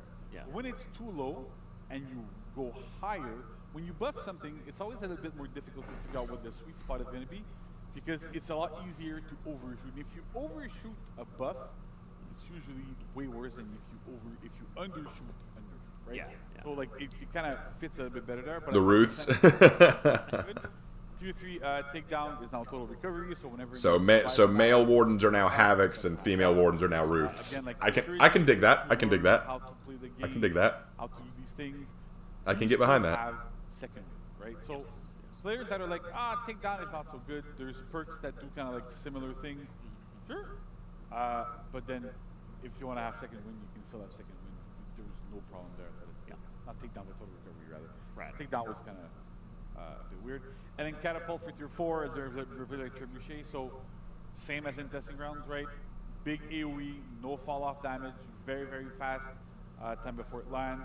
180-second cooldown, so it's good. It felt really good. Yep. Awesome.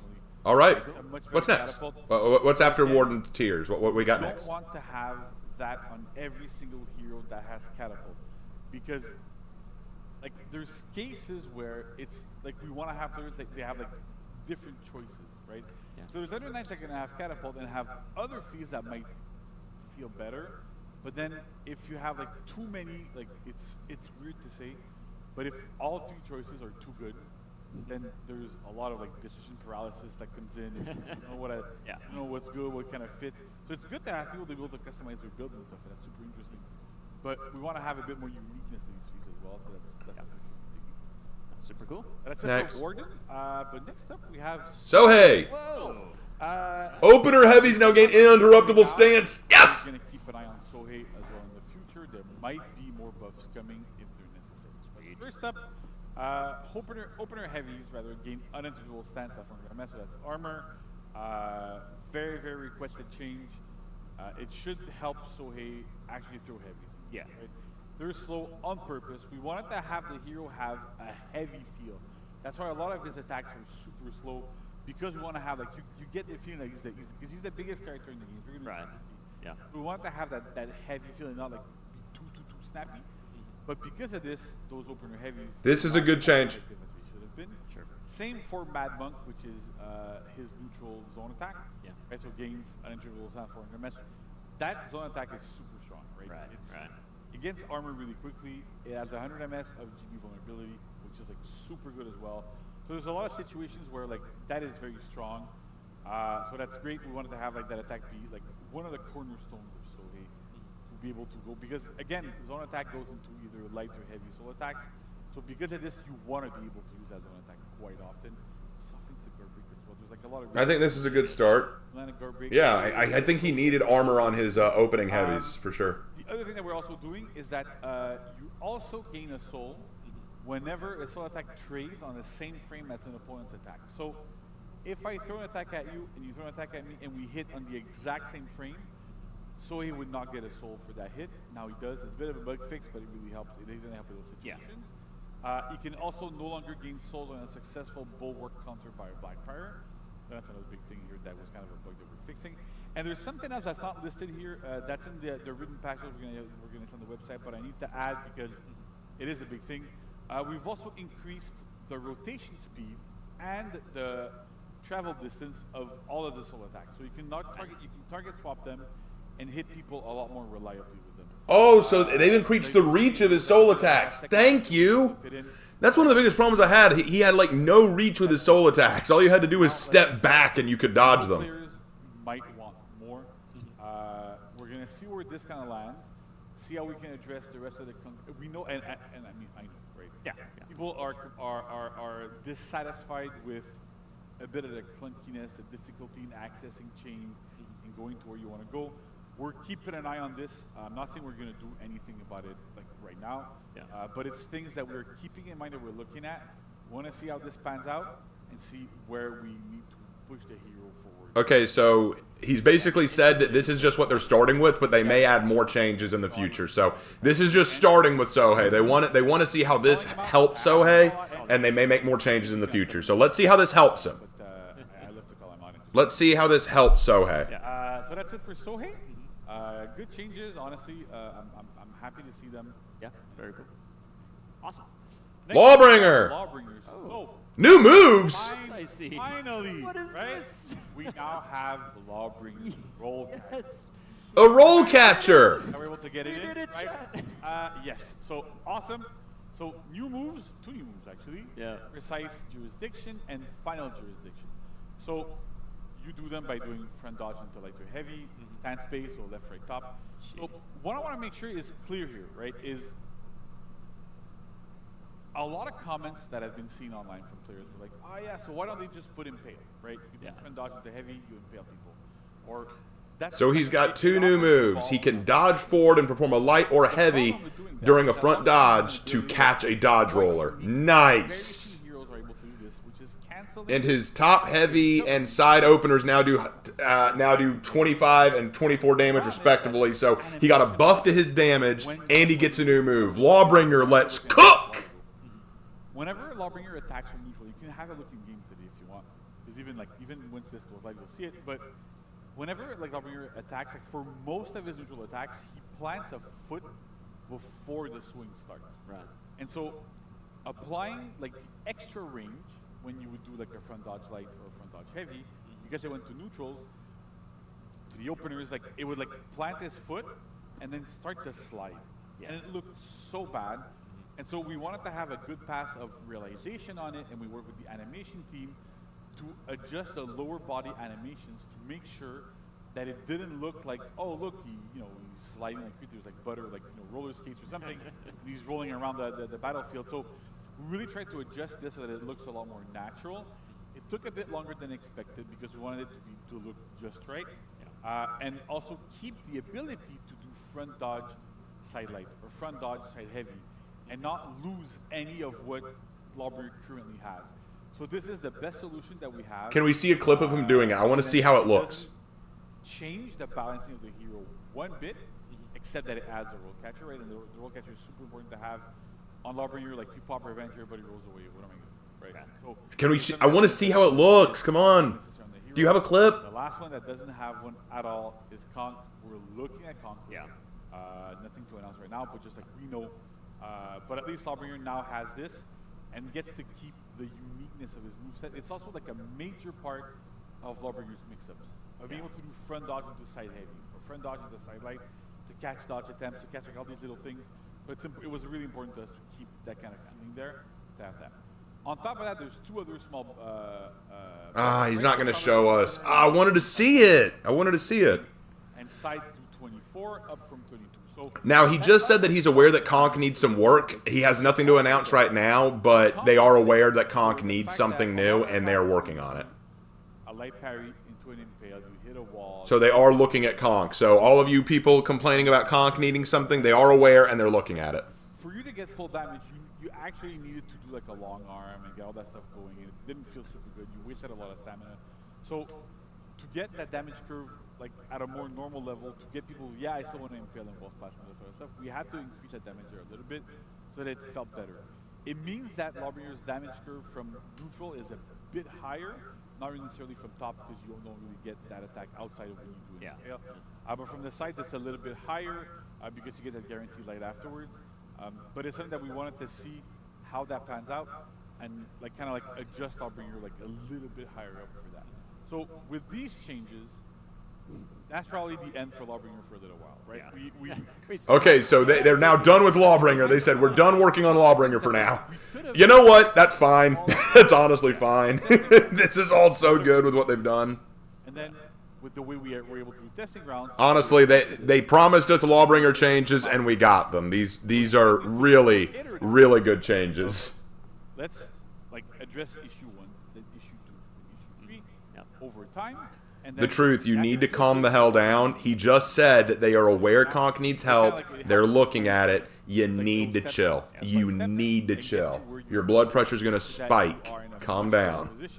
But now, like, it's kind of like the full kind of like Lawbringer rework, iterative rework that we want to do is pretty much complete. We're probably gonna leave Lawbringer as is for now, unless there's like major bugs or anything. Man, it's. But that's kind of like. I feel like it's Christmas Day and someone opened their present and it's like, do you like it? Yeah, but it's not all I wanted. God. Across the board, and Lawbringer, both win rates and tick rates went way up. And I'm super excited to see. You guys have been asking for Lawbringer buffs for a long time. Here's Lawbringer's full rework. What do you think? Where's Conk's rework? And it's Where's Hito's nerf? Like, and I know, like, we wanted this, right? Yeah, but we want these too. Like, Jesus. Absolutely. There's no man beneath that armor. Simply just pure, unadulterated justice is And there. screaming justice too. Don't forget. Also. Do that kind of quick things. But Oh, it's so good. all right, so that's it for Lawbringer. So next up we have Hitokiri. Oh, y'all were complaining so much. Well, here you go. Nerf hammer on Hitokiri. So the issue with Hitokiri, we've been looking at it quite a bit, right? Is that Hitokiri's win rate has been too high. It's pretty good, yeah. Across the board, it's too pretty high, good. right? And then I know players are having a tough time dealing with Hitokiri, and so there's a lot of different things that we could have done. The issue that we had with removing specifically armor from Hito is that if you remember, before we added an interdimensional stance of armor on a lot of Hito's attacks, Hito was extremely lackluster. Yeah. Like, only really worked at like super low levels, wasn't super good, felt kind of bad. Like, like the hero couldn't really perform. We added the armor, and all of a sudden, really super shot up.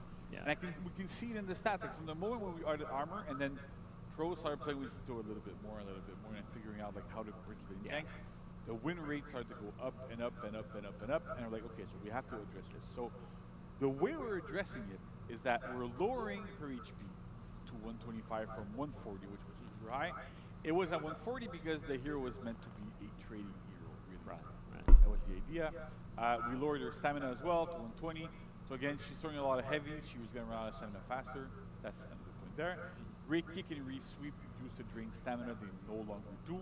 So again, it's no longer about having a stamina advantage over your opponents. And then finally, endless Myria, which is the chain heavies. Yeah.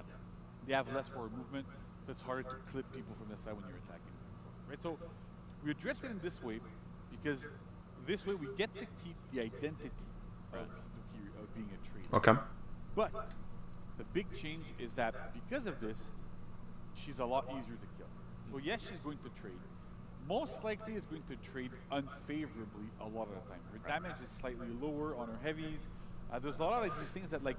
So essentially what he did was, a lot of people are saying you need to remove the hyper armor, you need to remove this, you need to remove that. What he said was, we want to keep Hitokiri's identity. We want her to still stay what we designed her to be, which is a major executing heavy-based hero. Like eventually you're gonna wear But them we've down even if you park nerfed her damage. We've nerfed her HP and her stamina, so that she can feel, so that she can't just trade eternally. still keep an eye on her. She no longer has stamina advantage on her kick, so she can't just take away your stamina and set up for a hit. And she has less forward movement on the heavy, so that she can't clip other players around her. In this case, we had to be This is good. because of the stats that we saw. Yeah. High.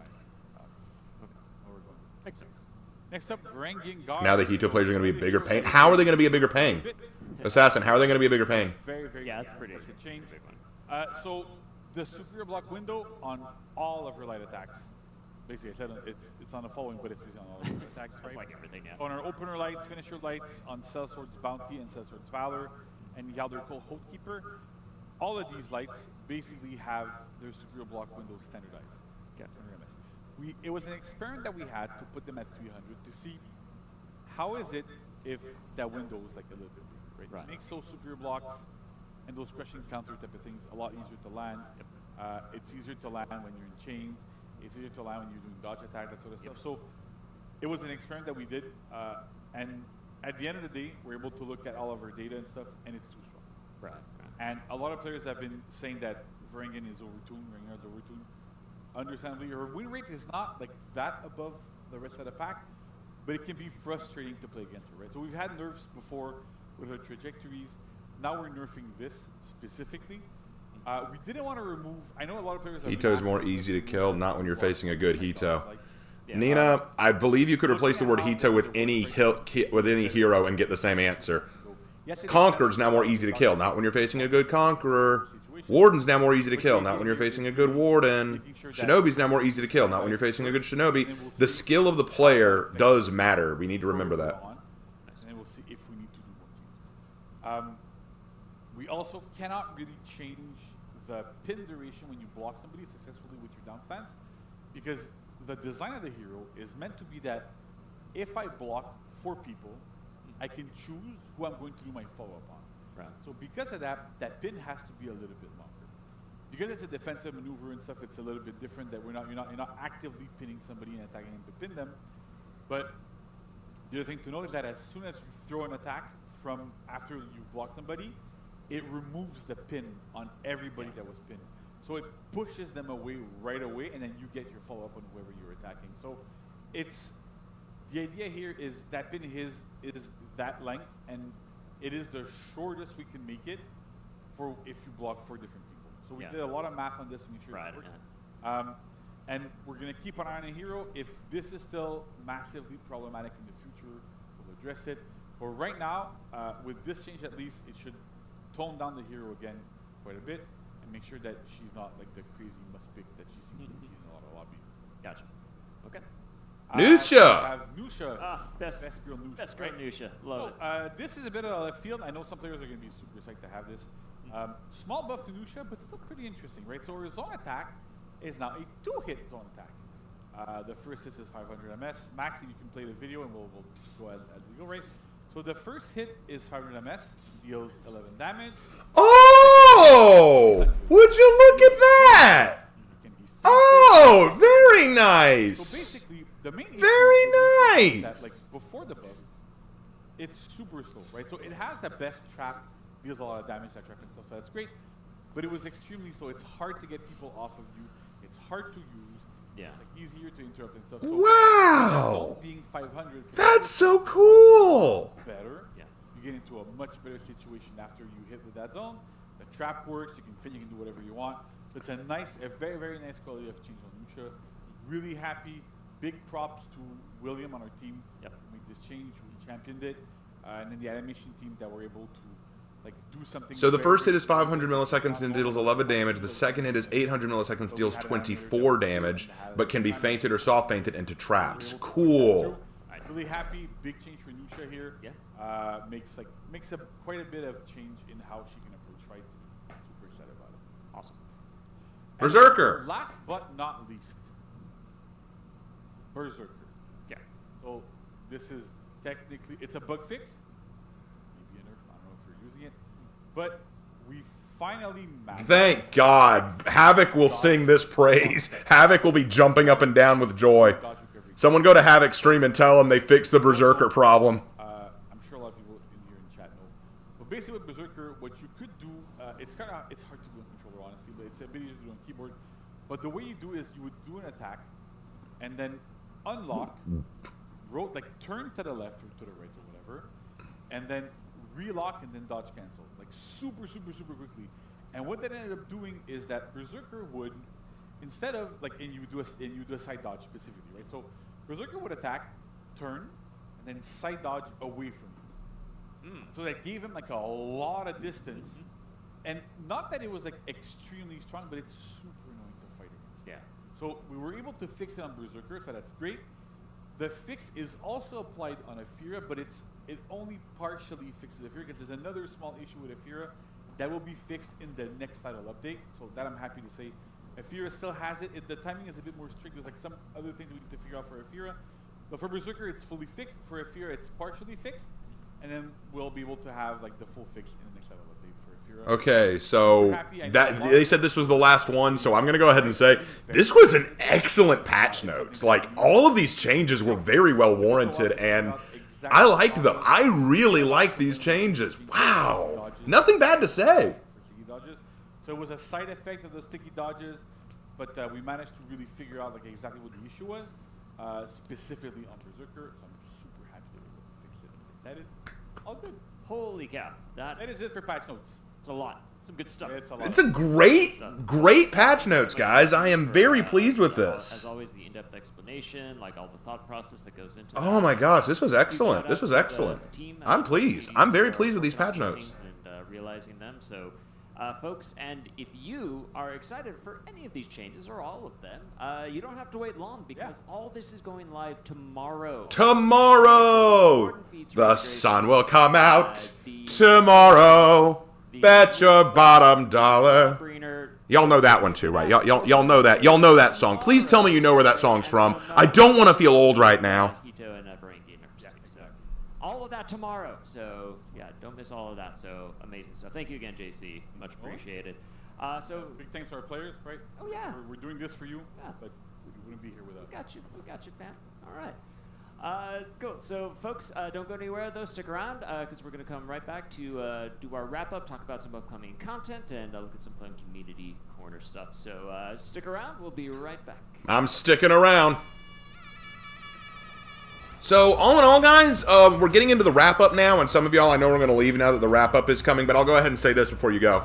I will do a summary video on all of this. But let me just say, this season looks tight, okay? The new hero skin looks amazing. The lore behind him is actually really good. I'm a little iffy about the testing grounds. The testing ground is a little iffy to me, I won't lie. But the Battle Pass weapons and armor sets are okay. The weapons look really good. The armor's meh for some of it, but I like a lot of what I saw.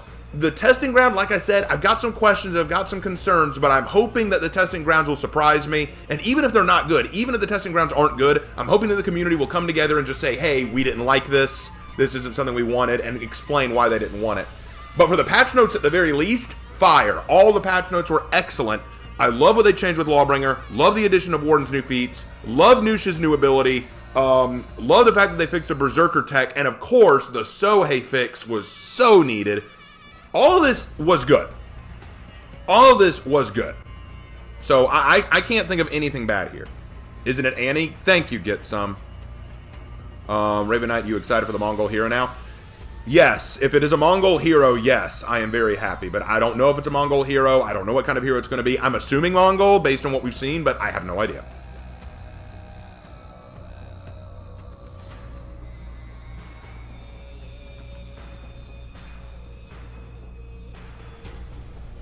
Okay, Grandpa, time for your afternoon nap. Shut! Back in my day. Oh, we're back. Yay, we're back. Yes. You made it. All right, let's see what they got in the wrap-up. You all made it. Even you made it. Patch notes was nice. Thank you. Nice segment. I mean, I didn't do any of that. But yeah, it was always nice. It's having fun. I'm so excited for Nusha. I'm not even gonna I mean, folks, if you haven't guessed it by now, it's a maybe a bit of an internal joke, but I love Nusha. All right, I call her best girl Nusha. I love playing her, so I'm so excited for this. It's a great buff for her, so it's good stuff. Amazing. Yes. Why don't we take a look at everything that's coming? Oh yeah. Yep. Super excited. So we have our new season live tomorrow, of course. Serpent Sword. We've got a new Battle Pass and Legacy Pass. Oh man, that All Legacy live Pass. tomorrow, of course. Our new hero skin, General Ja. So nice. The detailing on this is actually spectacular. I think I saw somebody in the chat call him the Sneaky Snake, and I like it. So super Sneaky Snake. I love it. I don't know. It's funny to me. It's funny. I'm gonna wear it. It's a snake. It's a snake. We have our seasonal event, Frostwind Offerings. Yeah. 19th. Ice Brawlers is back, baby. Oh, slip and slide. So good. Have fun dunking your friends in the drink. Ah, the new Hero Fest. We're going to get John Hu, Conk, and Ocelot. You can see right here for John Hu, Conk, and Ocelotl. Nice. Very nice. We also have Friend or Foe coming back. Sign-ups are open. Big shout out to Max for... I love the sign-ups are open blinking sign. There we go. There's Max. Ooh, yes. Sign up. Sign up, people. We love watching this stuff. Like seeing you all compete at like the highest levels. It's awesome. So fun to watch, honestly. Right. And how good is For Honor to be able to support like 4v4 modes at competitive level, 2v2s, 1v1s. It's so much fun. Like how diverse it is. It's amazing. So. It's amazing. All right. We also have Testing Grounds. Testing Ground for Peacekeeper, yep. Coming tomorrow, December 5th. Not next week, but tomorrow. Tomorrow. And of course, our balance patch with all the patch notes. With a few things. Yes. Very cool. Yeah, it's exciting stuff. We're really excited for all of that. But we also have some content of the week coming your way. So available starting tomorrow. Mythic outfit Serpent Snare for 15k steel for all heroes. Look at that snake. The snake. It's Ouroboros. It's eating itself. The rope, the danger noodles. I remember. So going there. We also have a new execution, Killing Them Frostly for 10k steel. So what a season for betrayal this is. Nice. Indeed. So, I like the execution. Not as big a fan of the Mythic outfit, but the execution's good. For everybody, because everybody gets to play arcade now. So Vortiger's Task, so that'll be available tomorrow as well. So go in there, check out arcade. We have also a Ranked Warrior Challenge event order. So be the faction with the most ranked matches completed, and that'll be running from December 6th through the 9th. So have fun with that. Stuff. So have our December roadmap, which you can. I mean, you've seen everything now, so there's. Pretty much, yeah. Pretty much. But you can see that on all our socials. But you can refer to that if you need it. Yes. Please. That's not all. We also have what might be my favorite part. Might be my favorite part. I love the community corner. Let's. Community corner. Let's go. All right. So now, as always, I haven't seen this. Nope. And I appreciate that you saved these for me, so I get to be as surprised and excited every time. So that's a cool sneak peek. I'm not gonna lie. Okay. That's an eye for an eye, a feet for a feet. Oh. Yeah, we still got the cast on. That's awesome. It's pretty good. We're still going. Okay. You're still my enemy in the morning. Enemies can show respect. You're still my enemy tonight. Oh, that's so. But even enemies can show respect. Until the drop attacks come. Oh, this is nice. Yeah, it's a Mandalorian cross. There. AI thanks me. Oh no! Wow. Always have to watch out for the drop. Oh, he bowed. What a jerk. Nice. Oh, this is Ooh. Whoa. That is slick. Nice job. Nice job. Oh, he did the run. He did the run. Oh, that is really good. I want to know what event this is. That is great.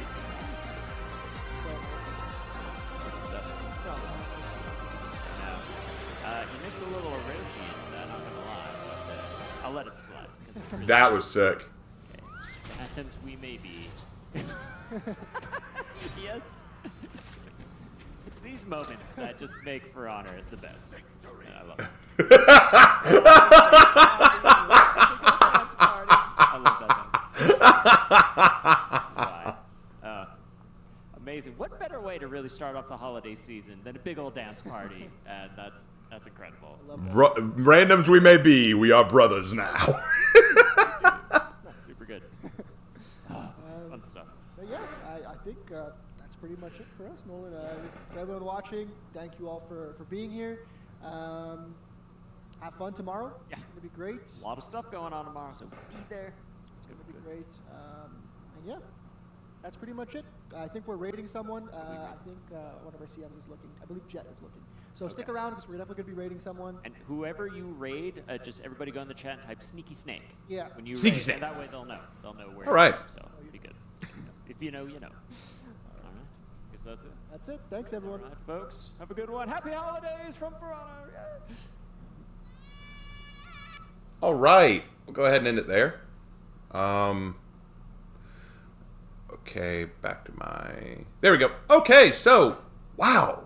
Just guys, what a stream. What a stream that was. That was great. So let me go ahead and tell you my thoughts real fast, and then I'll go ahead and let you guys go so I can get started working on the summary video. Overall, I'm very excited. The new season looks like it's going to be really cool. I love what they've done with the lore. As you know, I'm a storyteller first and foremost, so I love the lore. I love the story behind it all. The new hero skin looks tight, okay, I'll be real, but the story around them is really, really, really good. Me and the lore writers have always kind of had our, you know, we've had our differences, but in this case, I've got to give them full props. This was really well done. It answered a lot of questions about the Wulin. It brings them back into the setting. Really excited to see that. That is awesome. The whole lore behind the weapon is also pretty good, so all in all, pretty neat that we're getting back into the main storyline with Horcoats and all that, but we're actually seeing something unique happen. The testing grounds, I have some questions. I have some concerns about what they're doing with some of PK's feats. I understand a few of them. The fourth feat especially, I don't understand, but I want to try it out. If you guys try it out and don't like it, please, please, please, please, please go to the forums and let them know, but be respectful about it. Don't just throw a hissy fit. I know that it is our first instinct to throw hissy fits. Don't do it. Show some integrity. Be cool about it. And then as for the patch notes, fire. Absolutely awesome. Every single change I felt was good and needed, and I am so excited for what they're going to do. The Warden feats are coming, which is awesome. The Lawbringer changes are good. The Nusha change is great. Sohei finally got the buffs we really wanted. Hitokiri got the nerfs we were all wanting, and the Berserker weird gimmick that they do by unlocking from the opponent and just doing their dodge cancel, they're fixing that.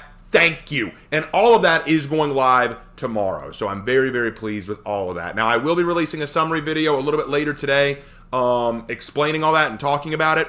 Also, stay tuned later tonight. Me and my brother are going to be doing a live response video to a Space Marine video that we both thought was absolutely heinously bad. So look forward to that tonight. I do not know if we will do a gaming stream tonight. It depends on how long the response video takes, but we will see. Anyway, that's all the time I got for you. I better eat some lunch and get to work, so I will see you guys in my next video. Thank you so much for coming tonight. Take care.